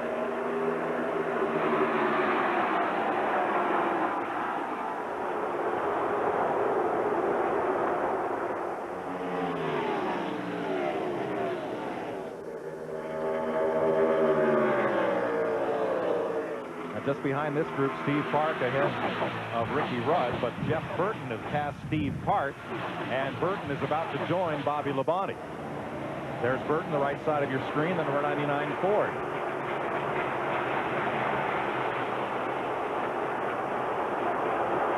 Here's Michael Waltrip in our wrenchhead.com telemetry. Michael in 18th place. He's on the lead lap.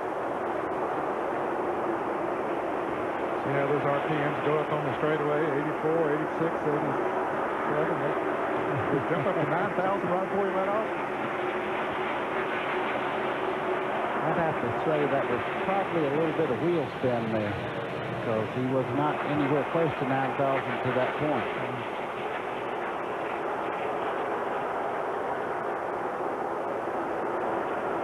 Big pack here as Ward Burton tries to break free of traffic. Kevin LePage, 16, pulls up alongside. This is for 9th place on back with Robert Presley in 9th. LePage now 10th. Wallace and Burton fighting for 11th. And Ward Burton in that yellow black car right there, he still does not have the handle under that car. He's not able to keep up. You see him washing up the racetrack, losing valuable positions now. Blue and white one, clear low. Which as was reported, he took on no tires during that last caution. Normally, new fresh tires will run faster longer. Speaking of which, look at the 3 car of Dale Earnhardt now. He is really flying up through this crowd. They made him mad a little while ago, I think, Mike. He's up to 13th place, chasing Rusty Wallace. Now, Ricky Rudd was the leader on this restart. Rudd has fallen back to 5th place. Dick Berggren, problems? Well, that's what I asked his crew chief, Michael McSwain. He looked at me and said just one word: tires. They didn't take any tires on that last pit stop. That's how he got the lead, and the car just doesn't handle that well now. Ralph? Bobby Labonte's number 18 has been tight off of the corners right now, so he is battling that problem, which means as he comes off the corner, he's having a hard time getting that car to turn the front end and make it a good run down the straightaway. Mike? John Andretti, after crash damage from Johnny Benson, back into the race. His 200th career start will not be a memorable one. He's in 40th place right now. But there are two old warriors going at it, Wallace and Earnhardt. How many times have we seen that 2 and 3 car battle?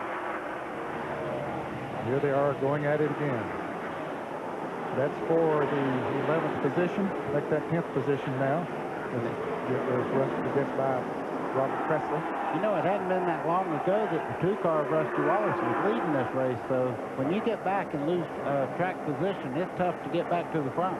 Now, Presley is suffering the same fate as Ricky Rudd, not enough tires. That's why he's dropped those 3 positions, but Robert Presley was up there in the midst of the lead lap. Been a competitive race here at Texas Motor Speedway. We're just past halfway. We've had 7 caution flags, 6 of them for crashes. The biggest one at lap 111, Bill Elliott, Jeff Gordon, Johnny Benson, and Jerry Nadeau were involved in that one in turn number 2. And this race has had 15 different, make that 16 different leaders, from pole sitter Terry Labonte down through Jeremy Mayfield, who's in command right now, ahead of Bobby Labonte, Jeff Burton, Steve Hart, and Ricky Rudd, the top 5 as we watch the battle for 10th place there. Rusty Wallace and Dale Earnhardt. Those 2 drivers are running about 8 1/4 seconds behind the leader.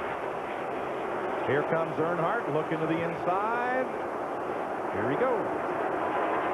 I'll guarantee you he'll go down in that corner much harder than most people. Earnhardt takes the spot. And following him through, Joe Nemechek. So move Earnhardt up to 10th and Nemechek up into 11th place. And here comes Jeff Burton. This is for 2nd place underneath Bobby Labonte. Jeff Burton has passed a lot of race cars today. He started, took the provisional back in 37th position, came to the front, then had an extended pit stop during a caution period, got back in the back again, came back up towards the front, now in 2nd place. Jeff Burton, who won the inaugural, has passed all but one. He trails Jeremy Mayfield with 191 laps completed.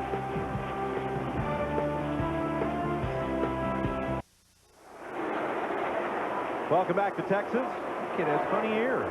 Oh, he's listening on the scanner, listening to his favorite driver and crew chief and spotter communicate.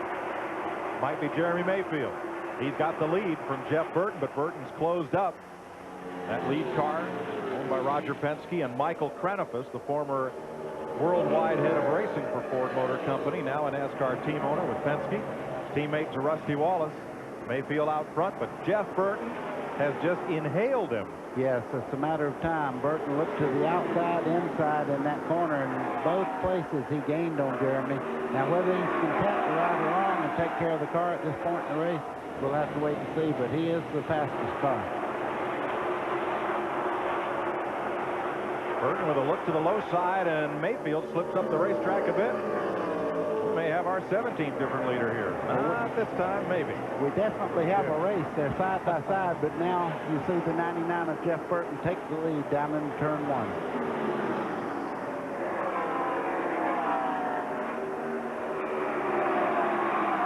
So Jeff Burton's Roush Racing Ford comes to the front. It's Ford, Pontiac, and Chevrolet now in the front 4. Burton did lead lap 84 earlier during green flag pit stop, so we're still on 16 different leaders. Dave Blaney making a green flag pit stop.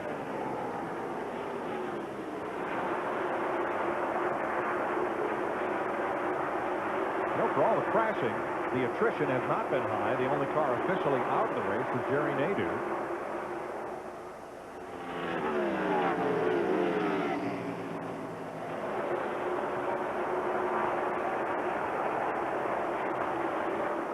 And he's being penalized. Apparently came down pit road too fast. The Dave Blaney car that you mentioned made a pit stop there a moment ago. When Jeff Burton gets that 99 Ford going, he is tough. He is very, very tough, but just behind them, back there, just in the distance, he's just gaining just a little bit every lap. Dale Earnhardt Jr. is every bit as fast as anyone out there. You're right. He's cutting a little bit of the lead time off that he is. He's about 4 6/10 seconds behind as we look at this battle for second. One more lead change will tie the record for Texas for this race. 24. We've had 23 today. Will tie the record for lead changes. Bobby Labonte went by just then and took over second spot. And there's, don't call me Earnhardt Sr., there's Dale Earnhardt, 10th place right now in his Richard Childress Chevrolet. And you just saw him saw the wheel, fighting to handle him just a bit. Mike, even good race cars, apparently every once in a while they get a little bit sideways. They are running close to 200 miles an hour when they turn in the corners. Jeff Burton moves past John Andretti. Andretti 44 laps down in 39th place. But if he stays on track 7 more laps, he'll pick up 3 points from Gary Bradbury's wrecked car. I think I'll back it up 10 miles an hour because we do have telemetry. It's about 190 when they go in the corners, but let me tell you, that's pretty quick on this type of racetrack. It's very fast for a mile-and-a-half track.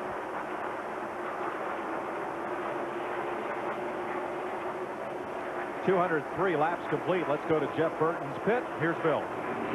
Mike, Frankie Stoddard is the crew chief for Jeff Burton. He's talking to Jeff right now, but we'll grab him. They have moved all the way up through the field. Boy, the way that he's running today, you were probably wondering when we were going to show up. I'm not really sure what you just said, but what a job by Jeff Burton. He was really down on himself after qualifying. We broke the motor. We didn't give him enough opportunity to get the car right for him. And but he showed everybody today, you know, that he's a super race car driver. I'm real proud to be able to be associated with him with Exide batteries, this whole team.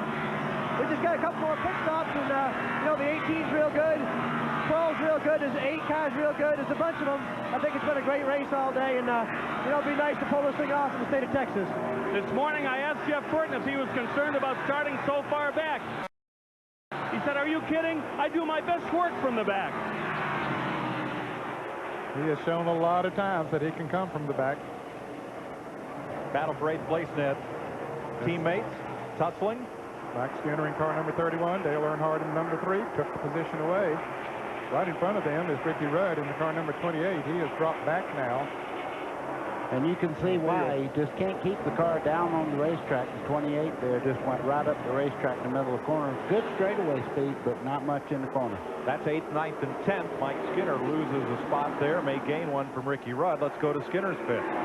Well, Mike, these Winston Cup cars are pretty big pieces of machinery, but some fine adjustments will make huge differences with the cars. Crew Chief Larry McReynolds is talking about adjusting the air pressure in Mike Skinner's car by the 10th of a pound.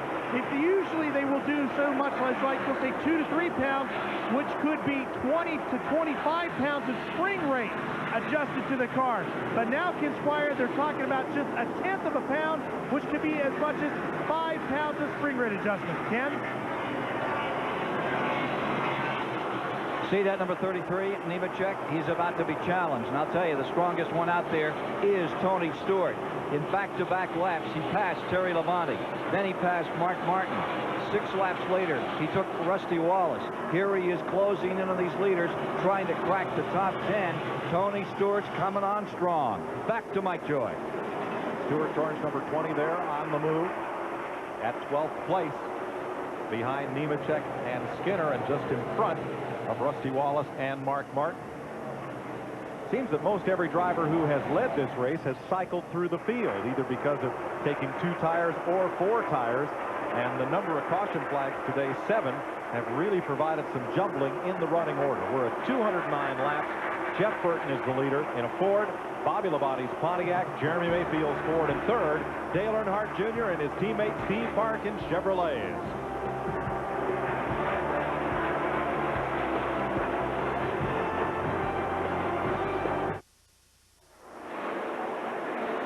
Welcome back to CBS Sports coverage of the DirecTV 500 from Texas. Mike Joy with Ned Jarrett and Buddy Baker.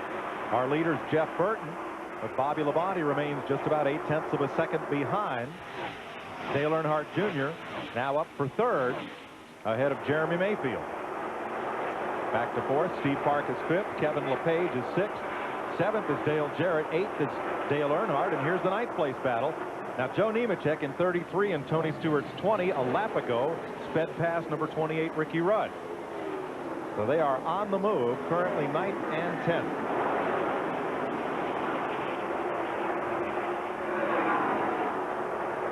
Stewart gets the run. Let's see if he's going to be able to make the pass. That's where I always like my car to handle the most, right down that straightaway. If you see that 20 car just pull up on Nemechek and blow by him down that back straightaway.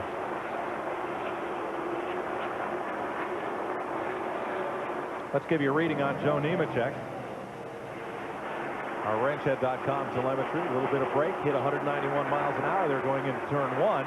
And if we stay on this to turn 3, you'll see the turn 1 entrance because of this curved front straightaway might be just a little faster than the entrance into turn 3. Hit 188 miles an hour there. Yeah, you would think more racetrack, more speed. Now he touched the brake a little bit getting off the corner, buddy. I don't understand that. He's just letting his foot rest on it and is setting that light off. He's certainly not trying to brake. Yeah, he probably didn't realize that he was pressing on the brake. Leader in traffic, Jeff Gordon. Boy, Texas is still not his racetrack. He had gone a lap down earlier, Mike, and then made a pit stop here just a few laps ago. So he's pretty far down the list now. In fact, he's being shown 3 laps down in 31st position. Most of the damaged cars from the 6 accidents have gotten themselves back on track. Jerry Nadeau officially out. A lot of damage to Johnny Benson's car. He climbed out. Adam Petty headed behind the wall. Oh. Just all of a sudden, he was running back there in about the 28th or 9th position, somewhere back there around 30th, but heads for the garage.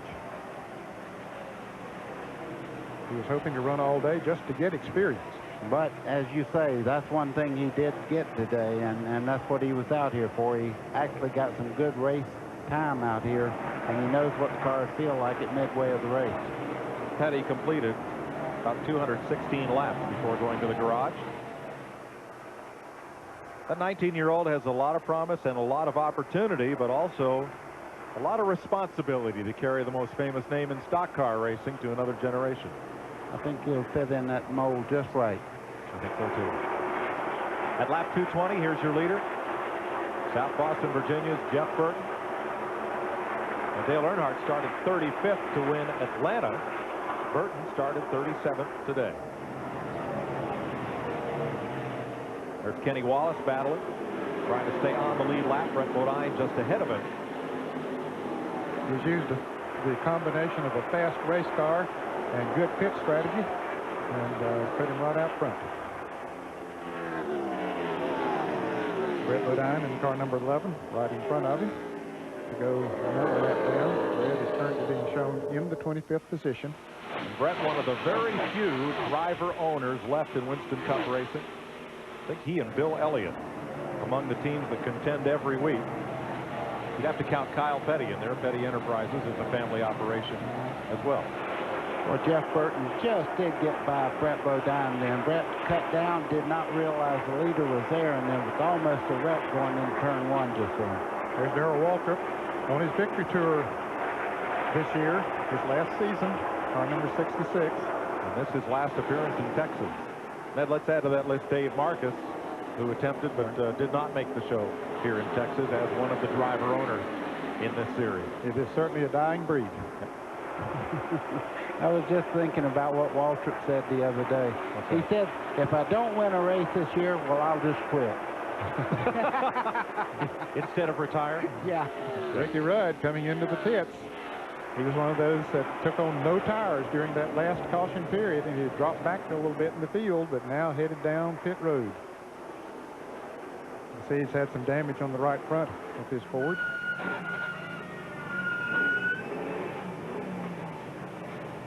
We'll squeak on the brakes. Yep. He'll get tires now, but it'll be costly. It'll be at least a lap. Dick Berggren? It was worth a try, though, Mike. He really had to do something in order to get himself back in position. He had spent a lot of time on pit road here, straightening out front end damage on this car. The nose of it looks pretty good, and he showed his stuff. He showed he's quick. Then he's back on the Speedway. To Bill Stevens. I'm with Adam Petty. First of all, Adam, what brought you into the garage? We broke a motor. That's what happens. that's just my luck. Last night I had a car capable of finishing in top 5, and somebody blew up in front of me, and I got in their wreck. And today we was just riding along, running about 24th, and blew a motor. So that happens. We'll come back at Charlotte. At least I didn't tear it up. I learned a lot, and I just figured out, you know, what my line was and how get back in my rhythm and everything like that. So I hope I earned some of those guys respect out there today. I had a good time, and we'll go get them next week. When you got the name Petty, it's easy to get that respect. Well, I asked his father, Kyle, why start Adam at the car-eatingest racetrack in NASCAR to make your first debut? And Kyle says, well, you remember, I started at Daytona. He said, Adam's run well here. He's qualified up front here in the Busch car and had a good finish in a truck, and Adam likes this racetrack. So he gave a good account of himself today. Sorry to see his day end early. 227 laps complete. The DirecTV 500 continues on CBS after this message and a word from your local station.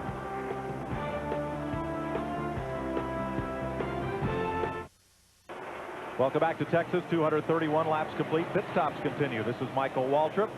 Jeremy Mayfield and his teammate Rusty Wallace are both in as well.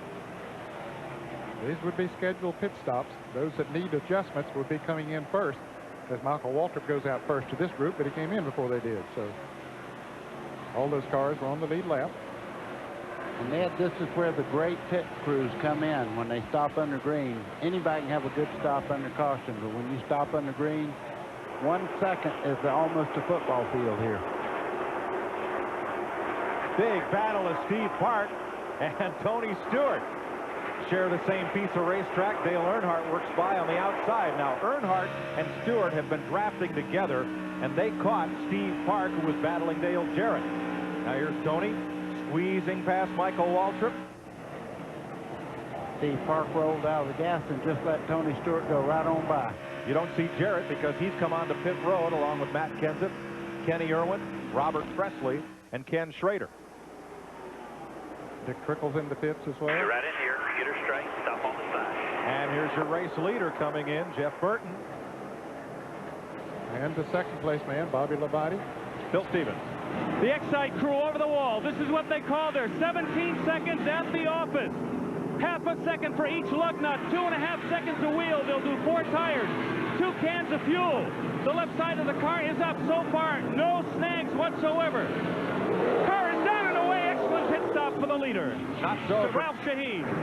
Jeff Chandler and Barry Cook go to work changing the tires on the left side now of Bobby Labonte's machine. This will be just a 4-tire stop. No adjustments to the car. A 15.04 second stop. An absolutely fantastic stop by the 18 team. A good stop, but a bad result for Dale Jarrett.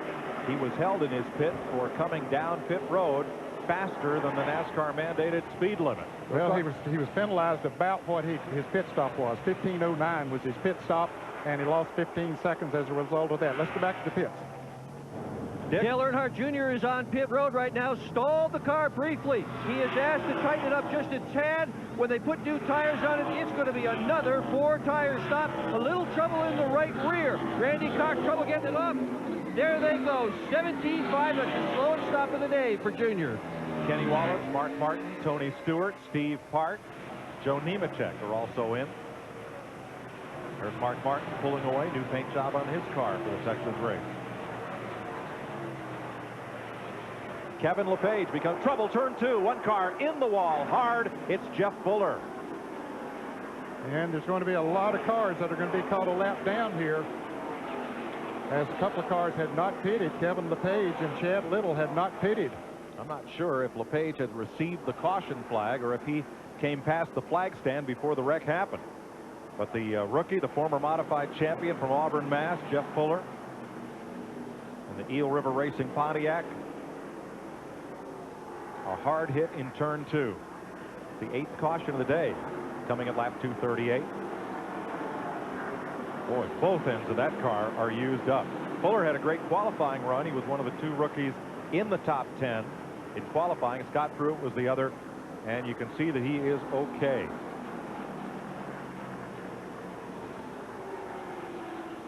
Well, having a look at the damage. Can we fix it? It's going to be a tough job. Jeff is okay. Let's show you what happened in turn 2. Up there by himself. And the back end just goes out from under him and hits hard into the outside retaining wall. There's he slides on around down across the racetrack. Cars going by. Ned, you would think maybe a tire went flat, but you could see the right side tires on that car were up. The left side, of course, are down, but he hit the wall hard enough to make those lose the air. 8th caution of the day. Jeff Fuller, the latest victim of Texas Motor Speedway. He's okay. Car is junk. We'll be right back.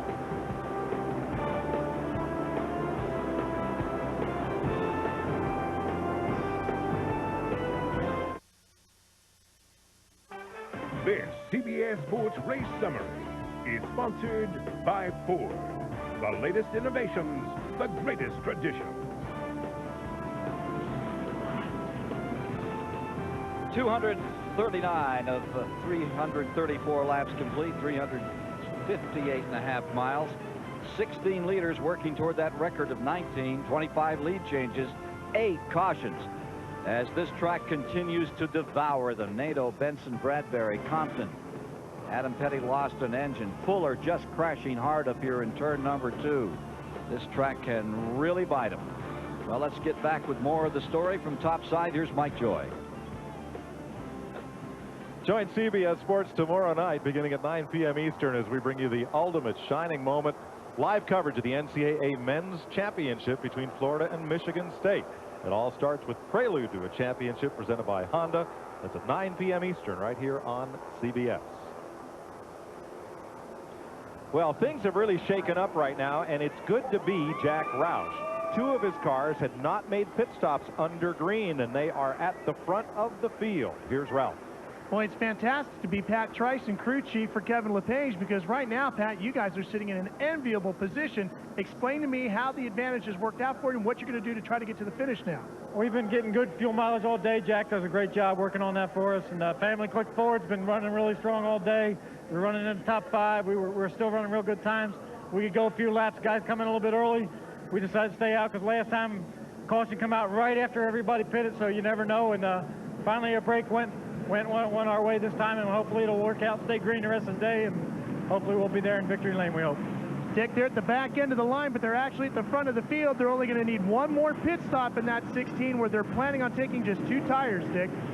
Well, good news, bad news for Chad Little. Indeed, he has got a lap on most of the field by doing what he just did. But in order to accomplish that, he had to speed down pit road. Jeff Hammond said, no questions, just stand on it. He came flying through here. NASCAR penalized him for it. As a result, Chad Little has got to go to the end of the longest line. He will be in 2nd spot, but the end of the longest line. Now, as a result of all of that, they have decided, bring the car in right before the green flag, put some fuel in it.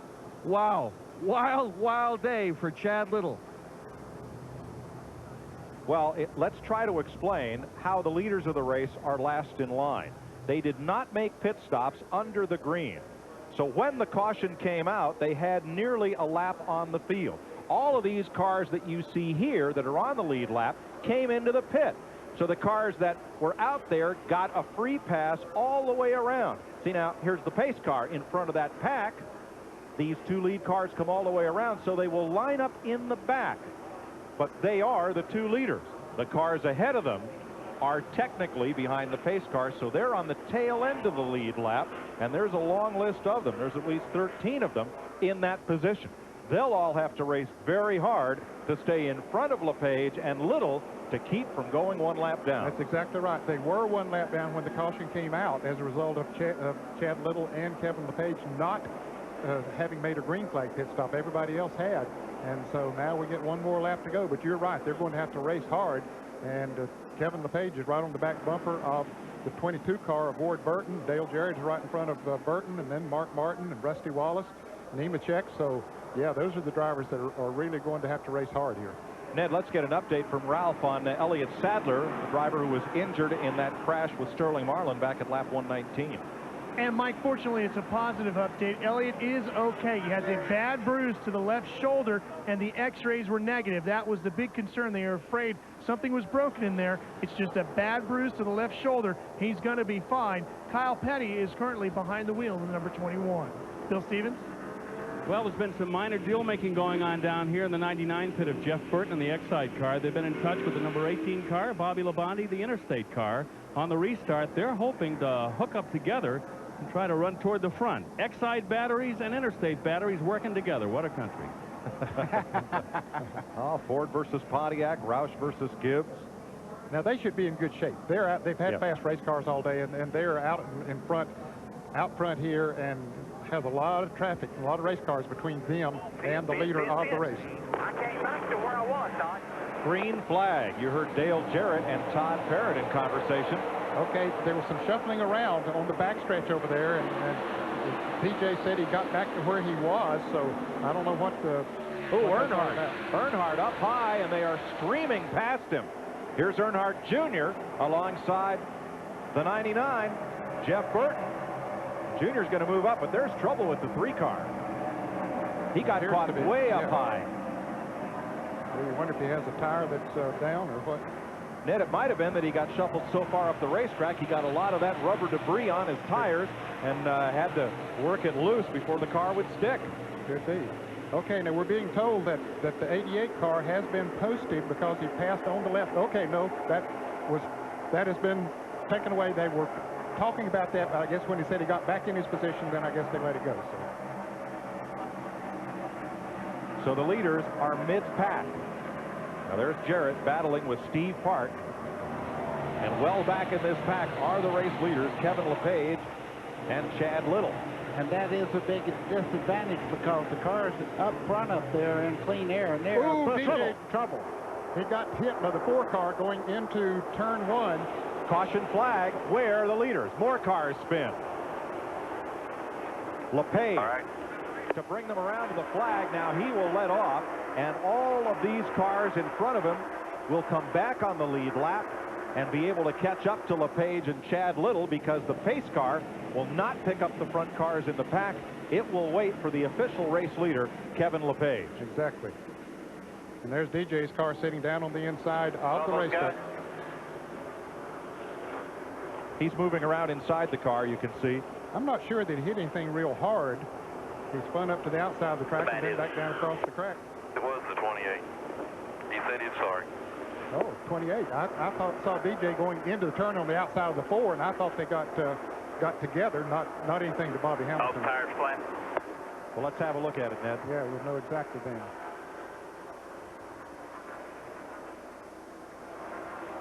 Okay, see, there's DJ on the outside of the 4 car, and still think they got together.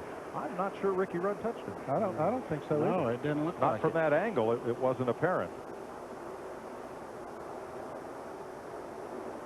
Here's another look. Well, it's already happened before that camera's kicked in. See, there is some damage to the left side. Everybody else was able to miss him. Ned, he brushed it, though. It was not, as you said, that, well, anytime you hit it 190 miles an hour is tough, but... Well, the 90 car also spun there. They had barrier. Let's see what Mike Skinner saw of this. Okay. Did they touch? Look at those, the black and the red and blue car. And the yellow car. Yes, they did. Hard to say. Looked like he touched just getting in the corner there.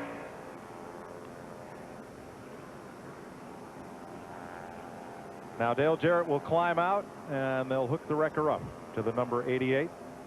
Boy, what a difference from a year ago when the brakes went their way. They went on to the championship. This year they're having things happen that didn't happen last year. And it'll be the first time that Jarrett has finished out of the top dozen here at Texas.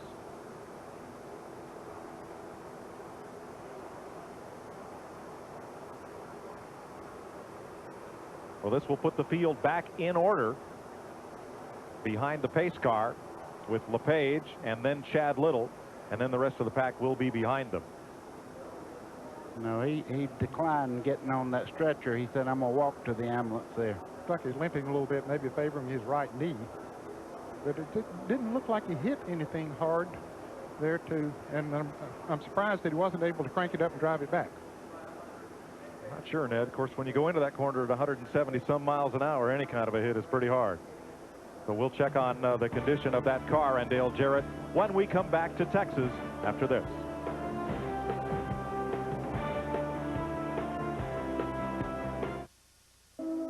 From high above Texas Motor Speedway, it's the Bud 1 airship giving us these great views. Budweiser, the official beer of NASCAR. We're under caution for Dale Jarrett's accident. You see the tires flat spotted and damage to the 88. Off it goes to the garage. 249 laps complete. We're under yellow. Racing Electronics provides the communications to a lot of the race teams and scanners to the fans and our in-car radios. Let's try to get a word here with Kevin LePage. Kevin, Mike Joy at CBS. Things are looking pretty good. Well, Mike, my hat's off to all the guys in the pit road there, Pat Trison and everybody. They're doing a great job getting this family click forward, running very well today. What did you think when you're leading the race behind all those other cars right in front of you, trying to have to bust your way through them to put them a lap down, though? I was kind of hoping the thing would stay green, because if it did, we have a pretty good car, and those guys have to make up a mile and a half. But, hey, we'll see what we can do. We're going to do the best job we can, and we'll see what happens at the end of this race. Okay, one lap to go. We'll let you get back to work. Let's show you from Ricky Rudd's car what happened down there in turn 1.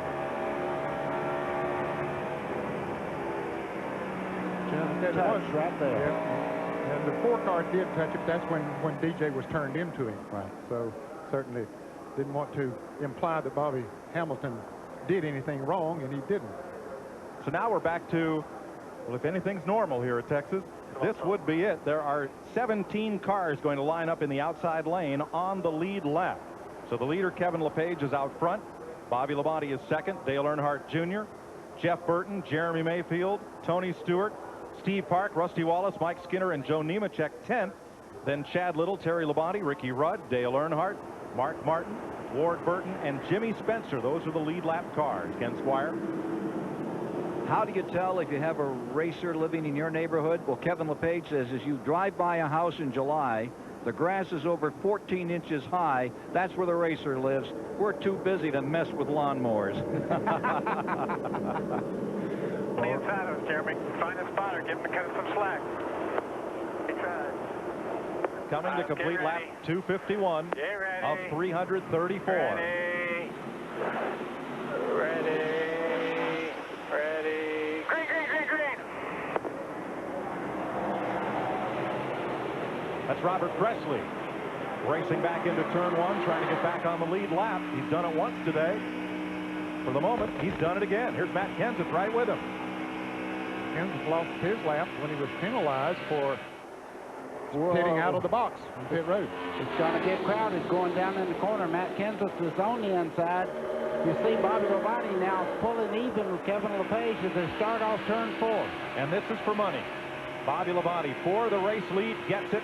He's got Earnhardt Jr. right up his tailpipe. Riding with second place car, Dale Earnhardt Jr. as they head for the back straightaway.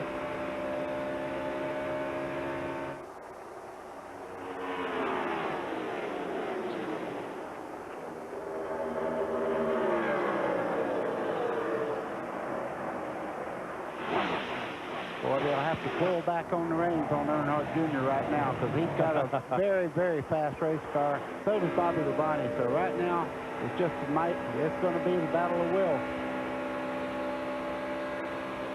Riding with Earnhardt Jr. And here's Tony Stewart. He's on the move. Going to dip inside Bobby Hamilton and try to take 5th away from Mayfield. Not that time. Mayfield went on the outside of Hamilton. There's Steve Park in car number 1. And trouble. Turn 4, one car around and sliding down. It is Joe Nemechek. And spinning to the infield is Rick Mast off turn 4. And caution is out for the 10th time today.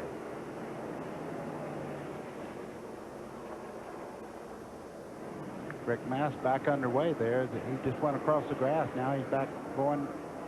You know, the complexion of this race is like the weather in New England, as Mark Twain said. If you don't like it, just wait a minute, because it's all going to change. Wow. It has changed a number of times already here today. You see Nemechek moving around in there. Robert Presley and Matt Kenseth were ahead of leader Bobby Labonte, and they have both come to the caution flag and gotten back on the lead lap. Joe Nemechek climbs out. He's okay, but the concrete here in Texas has bit another one. Got his first win in NASCAR Winston Cup competition last year at New Hampshire. He's not real happy right now. You can see him just kind of, leave me alone, let me look just for a second. But it's mandatory he goes in and gets a check over from the doctors here.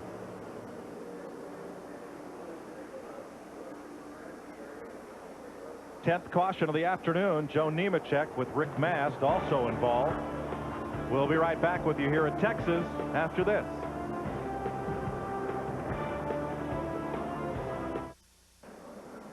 Joe Nemechek is the latest victim of Texas Motor Speedway, bringing out the 10th caution flag at lap 254.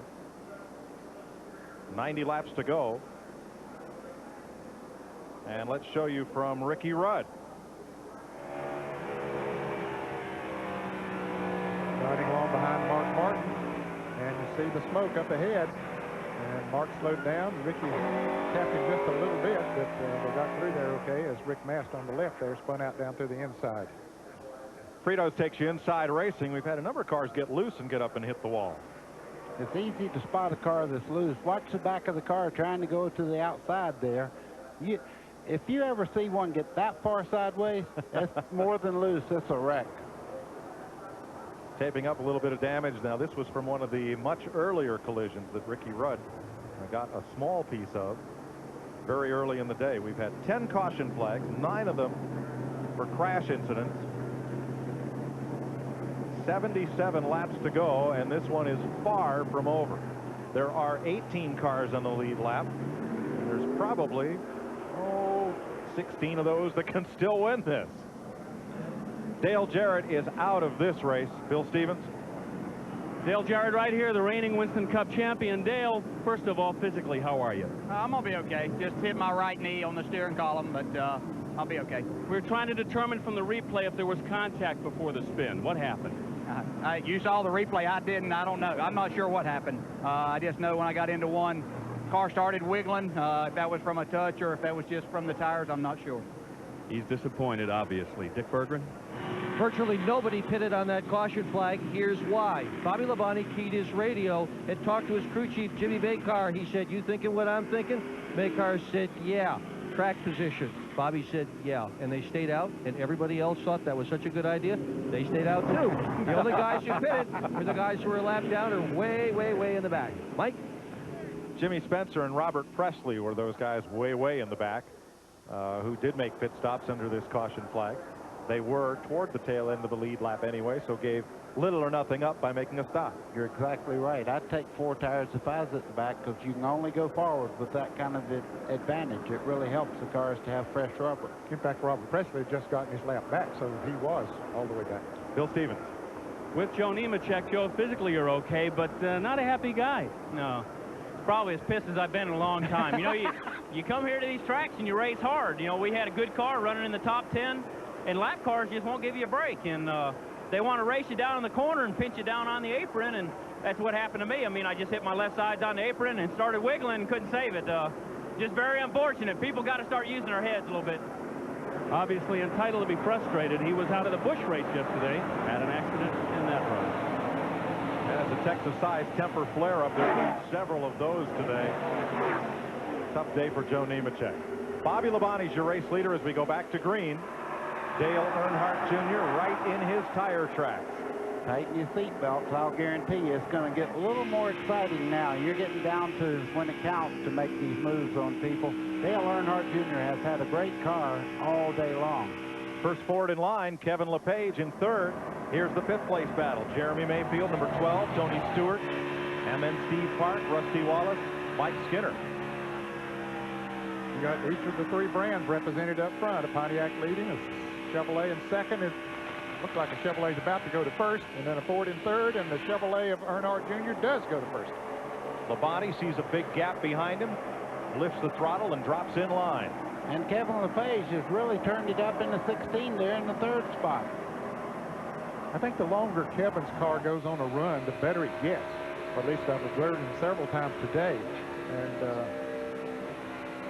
he's just had enough laps on these tires now that he might be able to challenge them. These three have opened up quite a lead on the rest of the field. There's the front three, and there's the gap. Jeff Burton in 4th place. Jeff Burton's, he does have a great race car, though. If he catches up to this bunch, don't count him out at all. Jeff Gordon makes a pit stop. He's been kind of like the lonesome cowboy today. A lot of duct tape, a lot of repairs after Bill Elliott landed on his hood in the incident at lap 111. There's Burton, the 4th place car, right side of your screen. Now he's trying to close in, but he's got a long way to go. 1.7 seconds behind the leader and about 9/10 of a second off the 3rd place car. So let's go back and get the battle for 7. Steve Park, number 1. Number 2 there, Rusty Wallace. 31, Mike Skinner. You're with Skinner.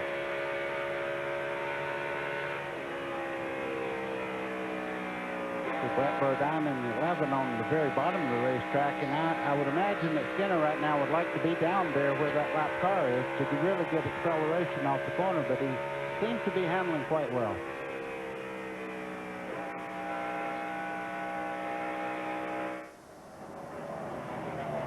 That battle for 7th place on back. Good run for Steve Park today. Got caught up with Scott Pruitt at lap 18 early on in the race as they fight it up front, but Park spent a lot of time in the top 10 and even the top 5 this afternoon. He has been certainly in the top 10 all day long. This could be it for Jeff Gordon. He's back on pit road after just making a stop. And yep, left turn garage.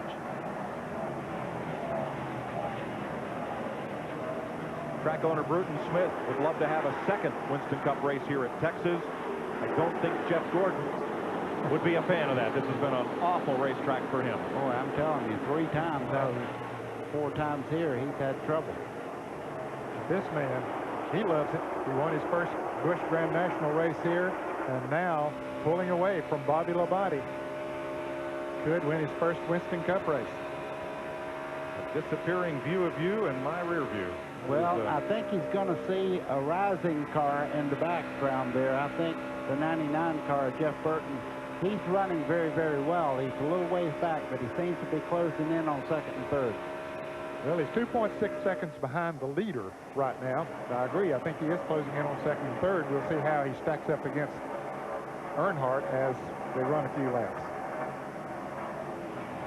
Well, I can tell you one thing. It's not going to be easy to pass Earnhardt because I can remember the first race that I ever won in Winston Cup, and you're not going to give it up easy. Well, Jeff Burton was talking about him there a moment ago. He lost 1/10 of a second that last lap, so Earnhardt is pulling away from everybody. And as we noted, Jeff Gordon did pull into the garage area and out of the race. Battle for 9th place, Terry Labonte, the defending champion of this race. And here are the teammates side by side again. Are these two cars welded together today, Earnhardt and Skinner? They've raced each other pretty hard. You said they raced like brothers, and they've certainly been together all day. Earnhardt moves into 10th spot. There's Gordon.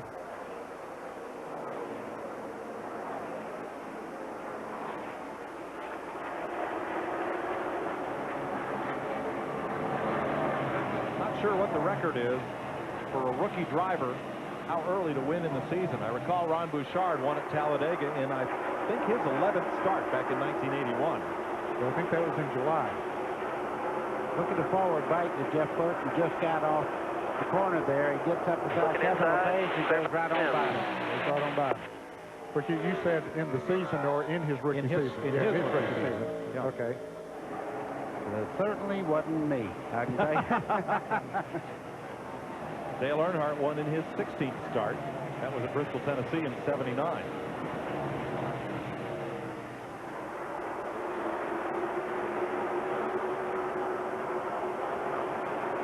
So Burton having passed LePage for 3rd place and moving away from Kevin LePage at about 2/10 of a second a lap. But Bobby Labonte looks like he's turned it up, and he looks like he's closing in a little bit on Earnhardt to me. From Bobby Labonte, you'll see him, well, he passed Jeff Gordon coming out of the pits. Gordon has put on a new set of tires and decided to try it once more. We thought he was putting it on the truck there a moment ago. Well, it was funny, Ned. He pulled into the garage, and then he pulled back up toward pit road, and then they backed him up, and then they put tires on and sent him back in the race. Gordon came into this race 10th in the point standing and continues to soldier around here, running fast enough, but he is in 30th place, 13 laps down. Battle for 5th place, Jeremy Mayfield and Tony Stewart. Tony Stewart's much quicker getting in the corner than Jeremy Mayfield is. Stewart's moved up well since this last restart.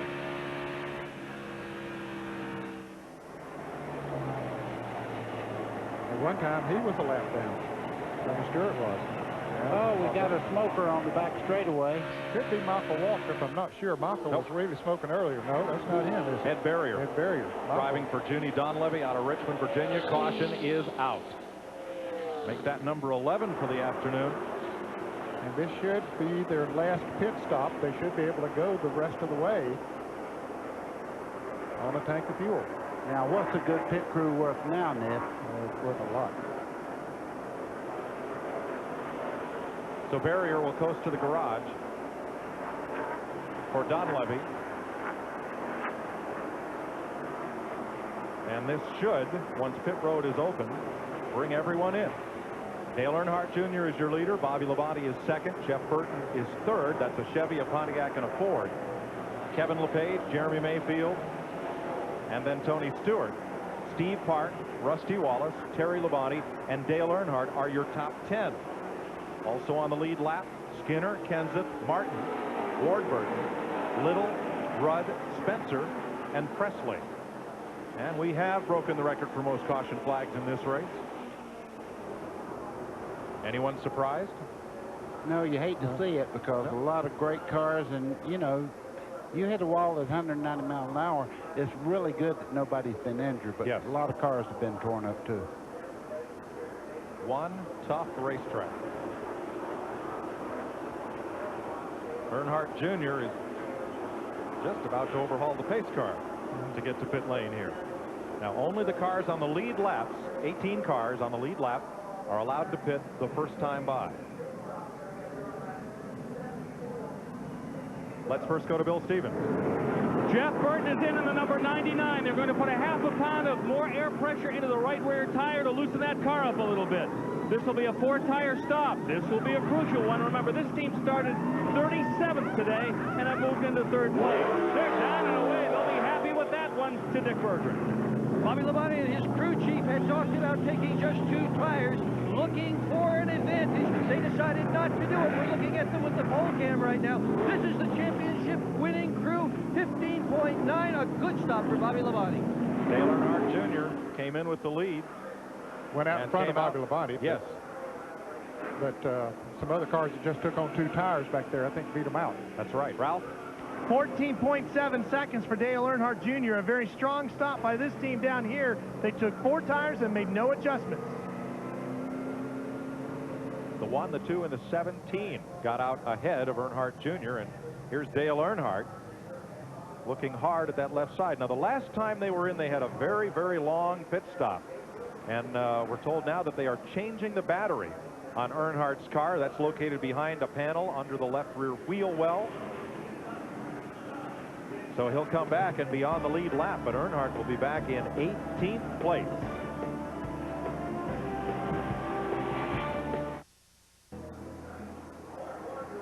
The master of Texas for the moment, Dale Earnhardt Jr. You think his crew wasn't happy they beat Bobby Labonte out of the pits?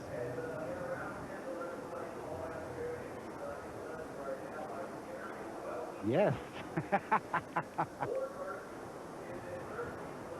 Don't forget that his first NASCAR Busch Series Grand National win came right here in Texas. Coming up on the back bumper of Joe Nemechek.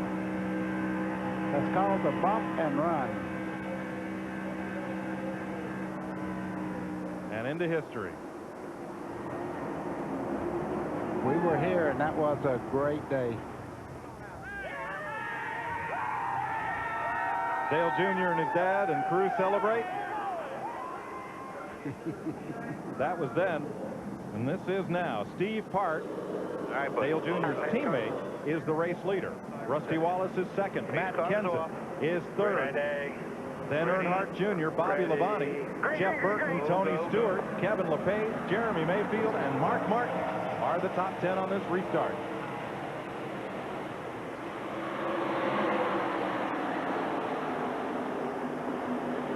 "56 laps to go." A lot of time for a lot of things to happen. Absolutely. Right now, Matt Kenseth in third place, rookie. Fourth place, Dale Earnhardt Jr., number 8 there. He's got to be very patient, which he was there, passing the lap traffic. But now those in front of him are for real. They're the leaders. Moves up on Kenseth, boy, in a hurry. Careful, careful. He gets under the bottom there and goes right back into it. Bobby Labonte also moves past Matt Kenseth, and here comes Jeff Burton. You know, and that's a classic example of 4 good tires against 2 tires. The cars that Dale Earnhardt Jr. is going by right now only took on 2 tires.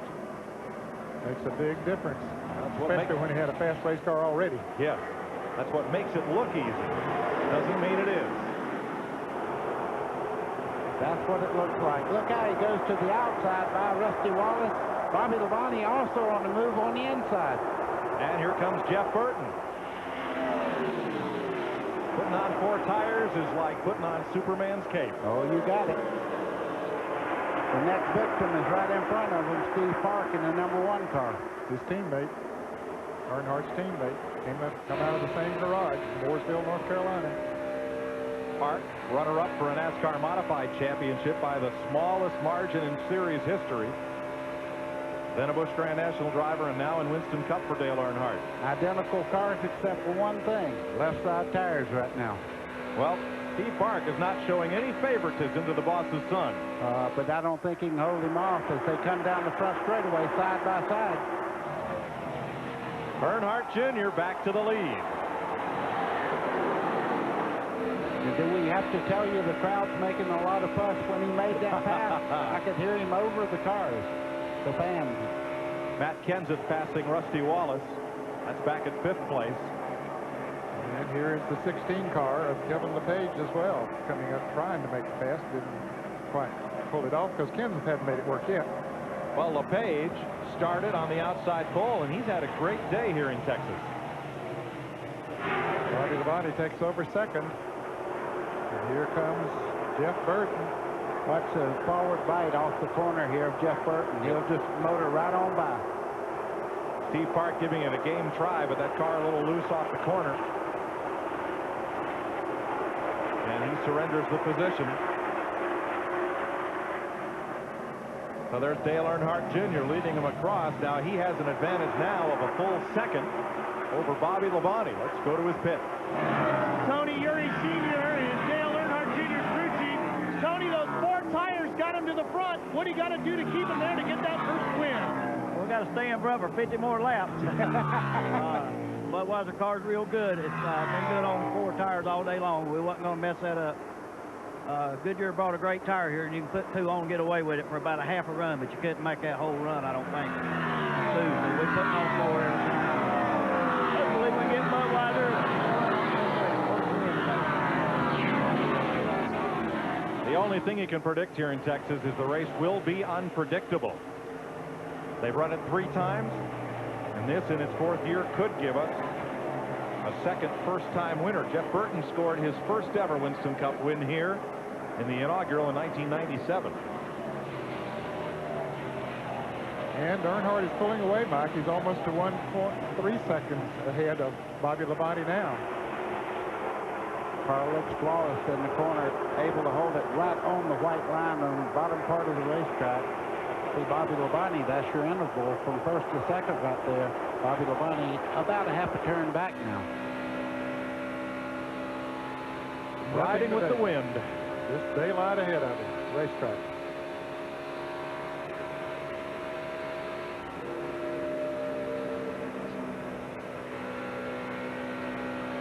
Doesn't spend much time out of that throttle, does he?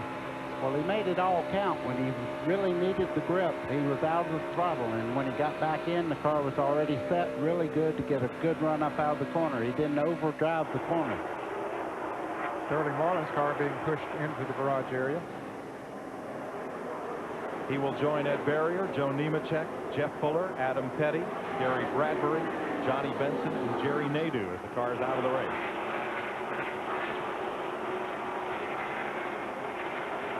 Picked up another 10th that lap, 1.4 seconds between Earnhardt Jr. and Bobby Labonte.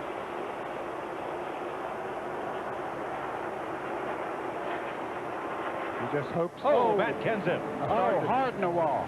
Started to say that Earnhardt just hopes there's not a caution flag, but here will be one. And everybody's going to get past as Kenseth slams the inside wall.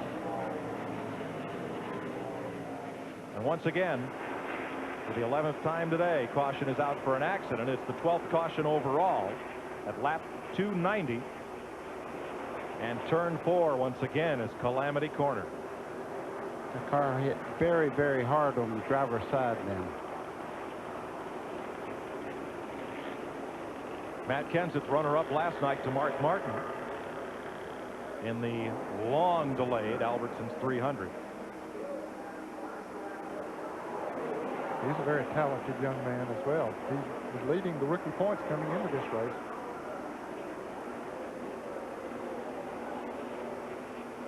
And they're getting the window nets open, and the fire crew always wants to get that hood up to have a look inside to make sure that there's no broken oil or fuel lines or chance of a fire. There's Matt. With his hat on already. Learned that trick from Jeff Green, no doubt. And Dale Jarrett comes back into the race. 45 laps back.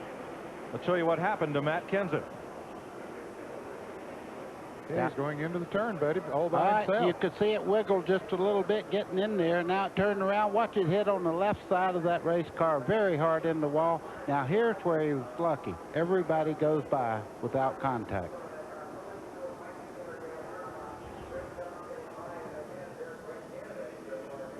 .290 laps complete. 44 laps to go. Still a lot can happen here in Texas.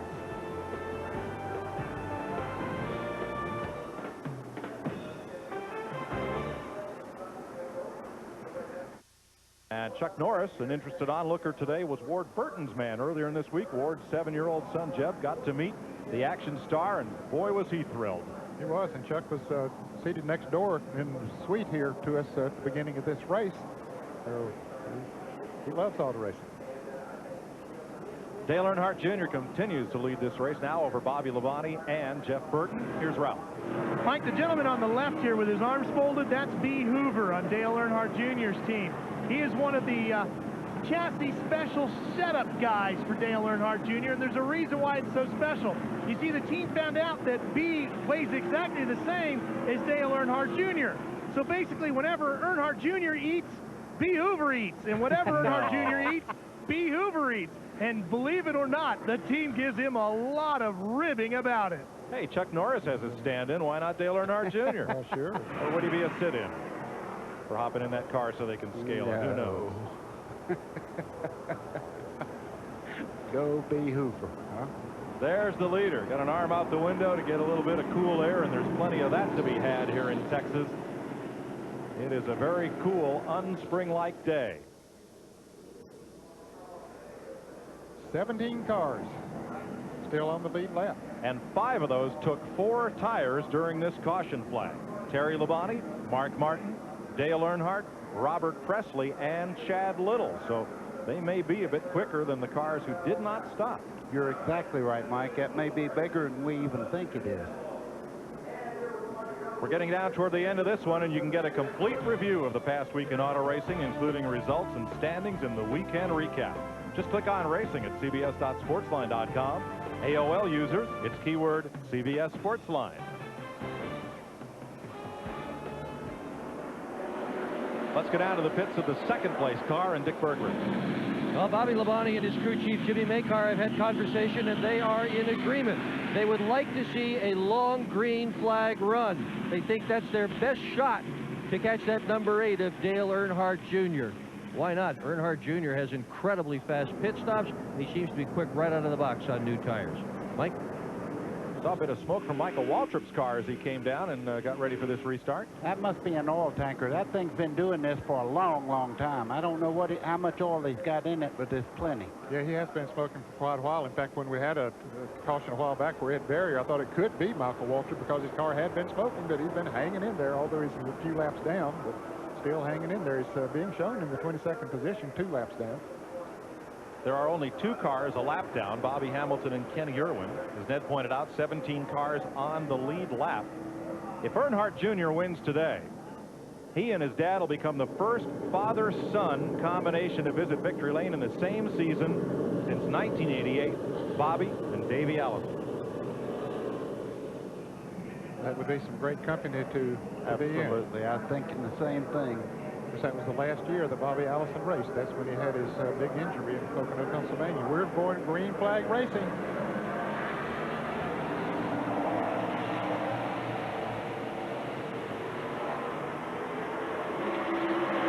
Bobby Hamilton in the 4 there trying to make up a lap right now. He's not going to get it done, but he is fighting as hard as he can.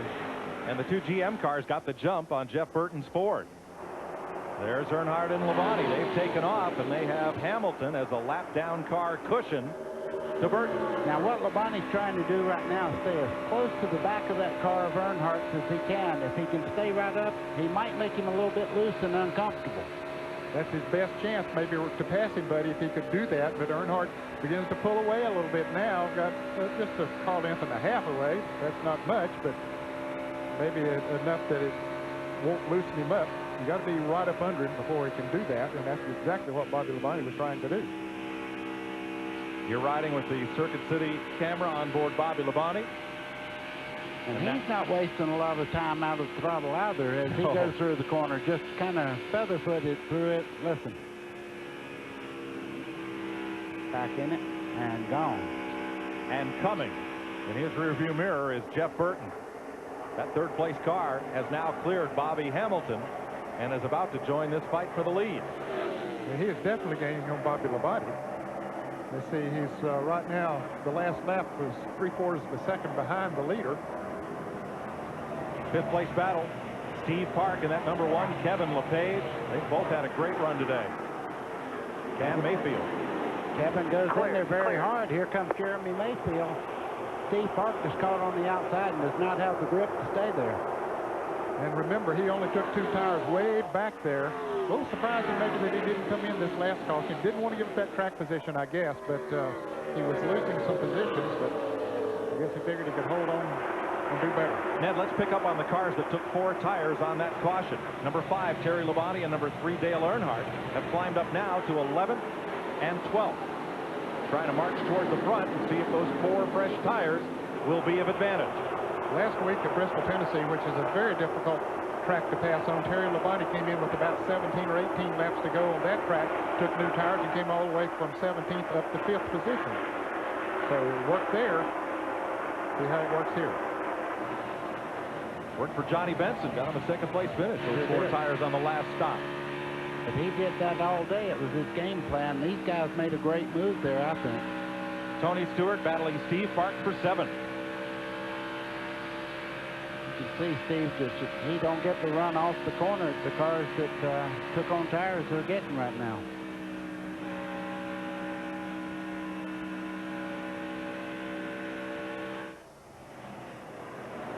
Well, I mentioned a moment ago that Burton was 3/4 of a second behind Earnhardt. Right now, it's 1.15 seconds. So Earnhardt pulling away, even though Burton was gaining, as we said, on Bobby Labonte. You can see he's up on him. Earnhardt is looking in his rearview mirror and doing the distance. Whoa! Look at the father back here. He hadn't given up anything either. 3 wide into turn 3. And Terry Labonte did not give an inch. They don't call him the Iceman for nothing. He just took it in there 3 wide and says, I'm not giving you this spot. That surprised me. I thought Terry might back off, but boy, he didn't. I'm proud of him. Well, Ned, the dinner bell's ringing. There's only 32 laps to go. Exactly right. And he still didn't give it up as they're side by side coming off turn 2. Riding with Ricky Rudd. Terry got a good run off of that turn from the high side. He's sort of driving in that second groove there. Yeah, the car's working very well. Let Earnhardt have that low Ooh, groove. he almost got in the wall Yeah, coming he did. off turn 4. Earnhardt made that spot then. And Ricky Rudd might have kicked up a little dust to the infield grass trying to get by as well. Didn't quite make it. He had a run. He was up the side of him, but couldn't hold on. Things are getting close at second place. Jeff Burton in the Ford has caught Bobby Labonte, but they still lack 1.5 seconds to Dale Earnhardt Jr. Yeah, Earnhardt Jr.'s gaining about 1/10 of a second a lap as Michael Waltrip takes his car to the garage area. If we watch him go down in turn 3, Dale Earnhardt Jr., a guy had the nerve to ask me the other day, is he for real? Turn your set up. He You is bet. for real. Well, the Earnhardts are known for April Fool's jokes on the Winston Cup competitors. Earnhardt won his first Winston Cup race on April Fool's weekend 1979. And if you've looked at the calendar, here we are 21 years later. Wow. Same weekend. Interesting.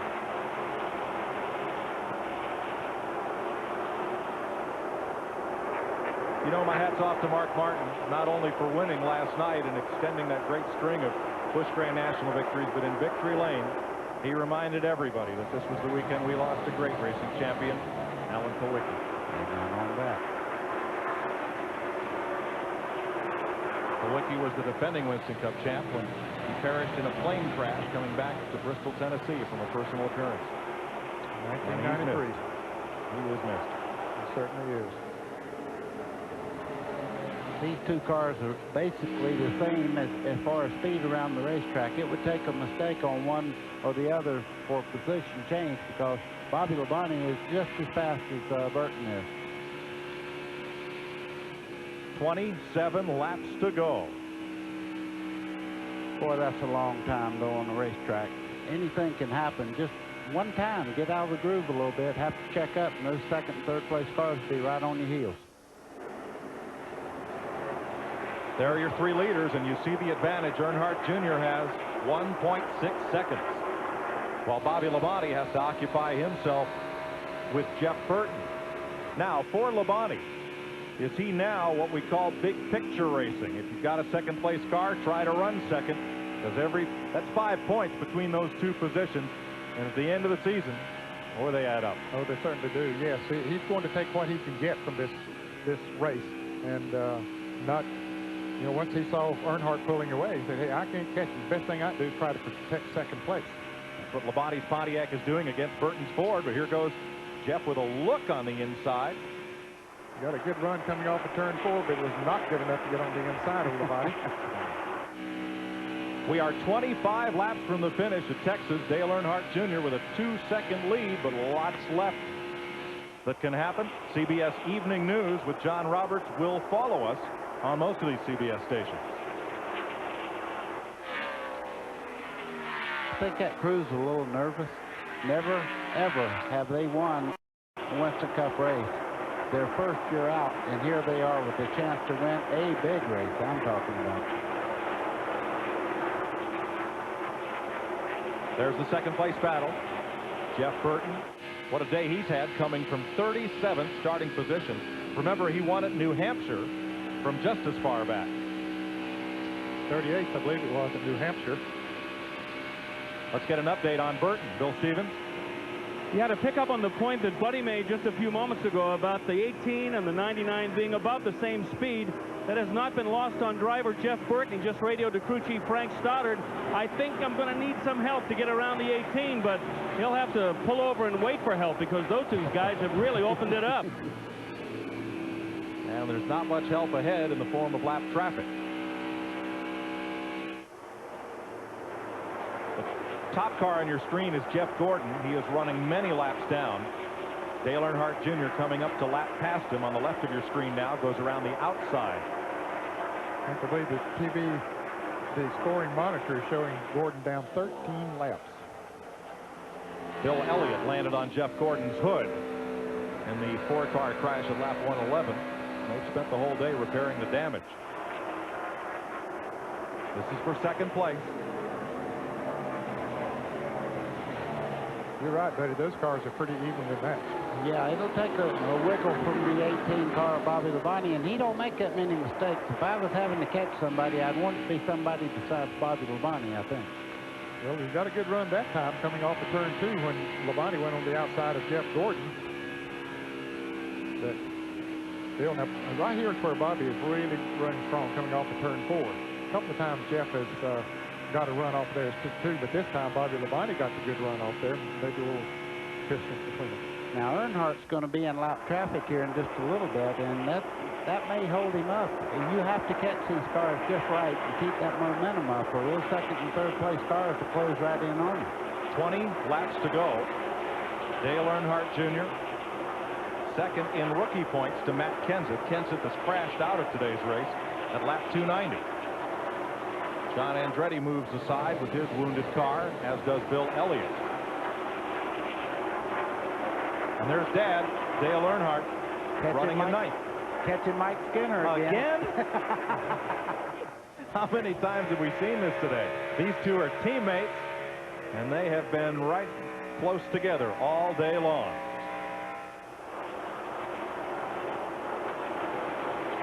But we're getting down to where it counts for money. Skinner, though, gives Earnhardt plenty of room. And Dale moves up to 8th. He's really running away, but Mike, the car, his teammate, car number 1 is Steve Park. I believe it's been reported that he has smoke coming from his car. And, of course, those engines come from the same shops. Park has fallen to the tail end of the lead lap. He has. He definitely is off the pace as far as where he was earlier. Second place. Black flag is out for Steve Park. He'll have to pit. Labonte trying to hold on, but he's up on the outside, and that's not the fast way around here. No, but he's got to go now. He's got to hold it in there. He's got a lap car just in front there. Looks like he, oh, I don't know. Don't pull over. If you do, we have a caution. Bill Elliott moves aside. Now the spotters up on the roof told Elliott, you got him coming side by side for second place, and Elliott gave room. Bobby Labonte cannot hold him off. He got on the high side there and didn't have the grip to hold him, and Burton just went right on by. Now both these drivers figure for the Winston Cup Championship. There's Frank Stoddard, not happy. Jeff Burton's crew chief. I would say that lap traffic might have had something to do with that when they had to hold back there just a second before that. Burton is 8th in the Winston Cup points. Bobby Labonte is the point leader. They are 185 points apart in the standings, and both figure to be there at season's end. 16 laps to go. Dale Earnhardt Jr., the defending Busch Series champion, Winston Cup rookie, trying to win in only his 11th start. Ralph? And Mike, nobody is doing it for him. It's all Dale Earnhardt Jr. All he is getting over the radio is just split times between him and second place, and where the traffic is, he's doing it all by himself. Nobody is coaching him home. And remember, one other thing, this would also be the first Winston Cup win for crew chief Tony Erie Sr., who's been around NASCAR racing for many years. But you wonder if Steve Park, apparently he's coming into the pits. He was black flag. As I mentioned earlier, those engines comes out of the same shop. Would they get a little nervous about Earnhardt's? Of course, you know, we see it all the time that one engine out of 100 or so might give problems, and probably no big concern. But. So there is Park, and they'll look at the source of that smoke, see if they can get him back into the race. He's had a great day, but for the bump with Scott Pruitt early on, and the official sends him back out. Of course, they looked underneath the car to see if it was leaking any oil, and apparently they didn't see him and said, okay, going back out. Now that smoke's coming out the tailpipe, so it's something internal. Robert Presley's day appears to be done. Tonight on CBS, Queen Raina of Jordan and guitar god Eric Clapton on 60 Minutes, followed by an all-new Touched by an Angel and Chuck Norris in the CBS Sunday movie, The President's Man. That's tonight on CBS. 12 laps to go. Terry Labonte moves past Tony Stewart. That is for 8th place, Dick Berggren. You were right, Mike. The smoke is coming out of Steve Park's exhaust, both of them, so that's a pretty serious internal problem. The engine was absolutely rattling when he pulled out of pit road here. It'll be a miracle if he makes it to the end. Motor sound just like him running down pit road with the mic, didn't it? It's only got to run 16 more miles, and then the warranty's up. Every year since 1994, Winston Cup Racing has had at least one first-time winner. Back in 1997, it was Jeff Burton right here in Texas. And we may be 11 laps from it happening again. Dale Earnhardt Jr. has a 3-second lead as the laps tick down, 10 to go. You know, we were just talking a second ago about Davey Allison. When you win that first race, you may win many more because you have that confidence. Right now, he has the confidence. When he wins, he may win 4 or 5 races this year. Dale Earnhardt Jr. Of course, Tony Stewart had that great season last year as a rookie, won 3 races. And a lot of people thought, well, Earnhardt might be the guy that could come in and duplicate that kind of an effort. Certainly, if he goes on and wins here today, it'll be a giant step towards it. Like most fathers and sons, there's a bit of a generation gap between Earnhardt and Junior. Dale likes to get up early and go work on his ranch at the crack of dawn. Junior likes to sleep in till noon, but he'll stay up half the night on the internet. Yeah, or on his drums. He's a drummer. Yes. He loves to go out. He loves to have fun with kids his own age. I mean, you want to talk about an All-American boy, he's in that 8 car, Dale Earnhardt Jr. Well, he's played a tattoo on the field here this afternoon. 8 laps to go as he crosses the stripe. There's Kevin LePage on the left of your screen in 5th place. The 12 of Jeremy Mayfield is 6th.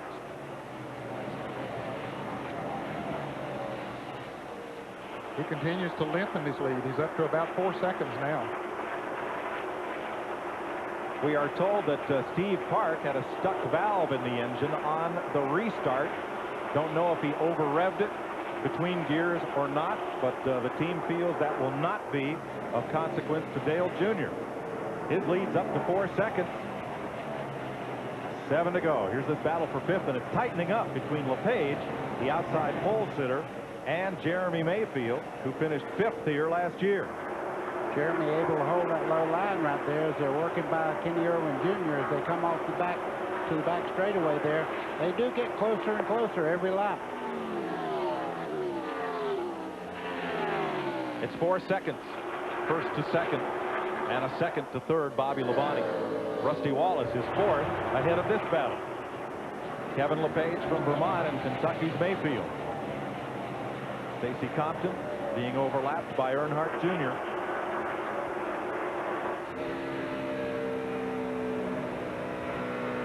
Dale Earnhardt Jr. has had but 1 top 10 finish this season.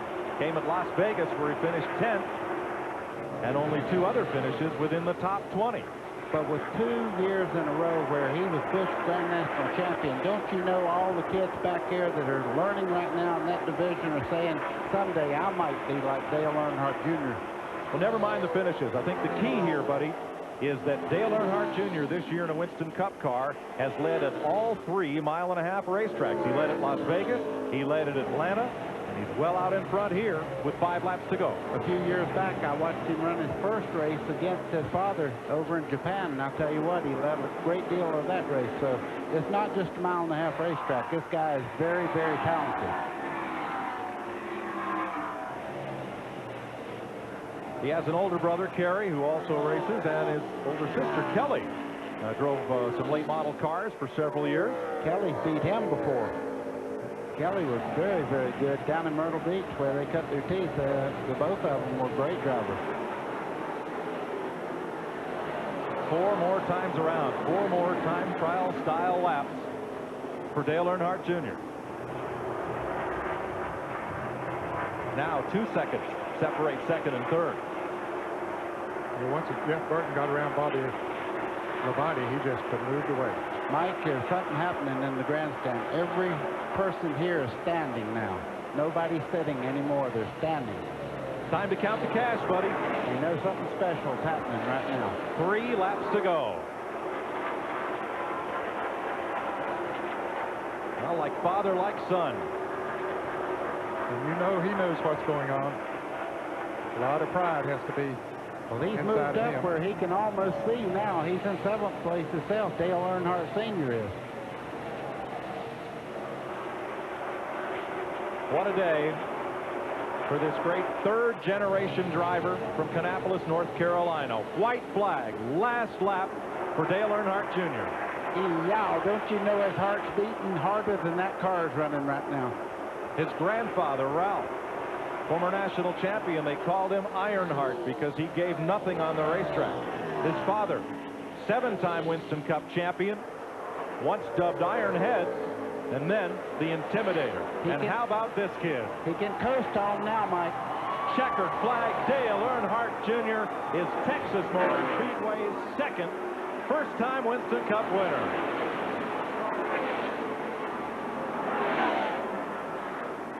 Jeff Burton is second. Bobby Labonte third. Rusty Wallace leads Kevin LePage and Jeremy Mayfield to the checkered flag. You know, there's as much pride in that 3-car as Dale Earnhardt Sr. goes around this racetrack for what this kid has done right now as the kid himself. And Tony Uri Sr. has been crew chief to both Earnhardts at different times in their career, including Earnhardt Jr.'s Busch National Championship in the Busch Grand National Series. Let's get his thoughts with Ralph. Tony Uri Sr. has just won his first ever Winston Cup race. Tony, tell me how it feels. It ain't hit me yet. But that's the way we wanted to win one. We wanted to come down here. We want to show these guys that we're capable of doing it. This is not just some Busch team that moved up here. It's a great race team right there, and this guy's proved it today. Tell me your feelings about Dale Earnhardt Jr. and what type of driver he is already at this young stage in his career. Well, he's still learning. It's hard to keep him slowed down, as I guess everybody's seen today. And when his car's good, he's going to show it. And that's the problem we have. When we get in traffic, we got in trouble. Just like the last 3 weeks, we've wrecked 3 race cars. So that's the only thing we got to do is just keep him toned down. He's like a wild horse. You just got to keep him toned down all the time. Not surprising, this young Mustang would get his first win right here at Texas. And Mike, he was yelling and jumping and screaming up and down inside the cockpit of the car, yelling and cheering to all his guys as he crossed the finish line. Well, there's Dad, who parked his car just outside victory lane to come in and join the celebration. Now, he's entitled to go there, not just as the father of the winner, but as the winning car owner. Indeed. Dale Earnhardt Jr. led 6 times for 106 laps. You know, last night I predicted this was going to happen. I just had a feeling all week long that Dale Earnhardt Jr. was going to win this race. See the crew members from other teams coming out to congratulate him. One of Jeff Burton's crew members.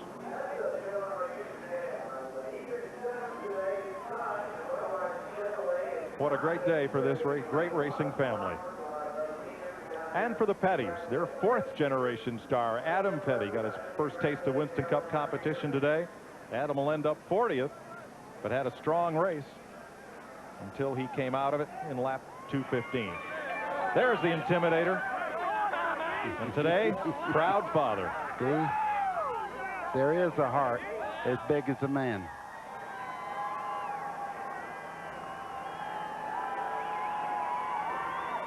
Well, I know how it feels. It's special to see your children do good things. It means more many times than it always did with me, at least. It means more than something that I ever did. And I expect Dale Earnhardt has some very similar feelings there right now. He run right up under that red hat, didn't he? Yeah. Well, Ned, you won 50 Winston Cup races, but I remember the emotion in your voice as you described the first time Dale Jarrett won a Winston Cup race up at Michigan. It's so special. It's sometimes hard to put into words. Every dad out there watching and listening knows what we're talking about. I mean, if your son wins in the Little League or whatever it is, it's special, isn't it, when your children do special things. Well, he's in the family business now. Dale Earnhardt Jr. is a Winston Cup winner and a Busch Series champion. He's run 190 miles an hour all day, and now he coasted into victory lane.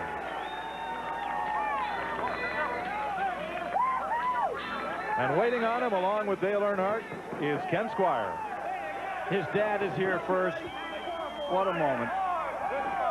The 7-time Winston Cup champion pushing his son's car to a stop in victory lane here at Texas. Hey, fellow, what does it mean to win your first Winston Cup race? That's pretty special.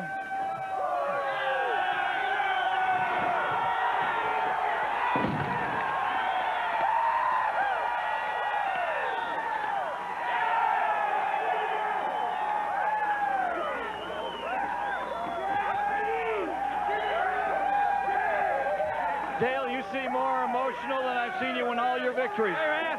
Come on. Come on.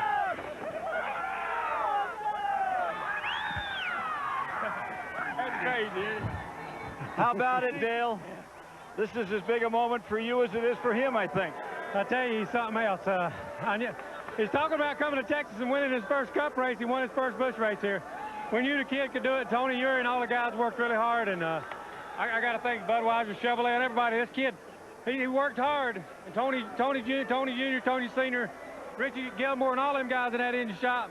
They got a good race car, a good engine, and the boy drove a good race. And it was only your 12th start in Winston Cup. Yeah. I'm out of breath, man. I tell you what, that was the hardest race I ever drove. You certainly drove a beautiful one today, and you were pulling away at the finish. Yep. We had it flu all day long, all week long, and felt pretty good. And once the race started, we had a good car, and I was pretty happy. You certainly did a beautiful job. Dale Earnhardt Jr. wins his first Winston Cup victory. Let's go to Mike Joy. Like father, like son. Dale Earnhardt Jr. conquers Texas ahead of Jeff Burton, Bobby Labonte, Rusty Wallace, and Kevin LePage, the top 5. I don't think I've ever seen Dale Earnhardt Sr. that excited. I know. Maybe when he won the Daytona 500. Maybe. Close. Wow. 6 through 10, Jeremy Mayfield, Dale Earnhardt, Terry Labonte, Tony Stewart, and Ricky Rudd.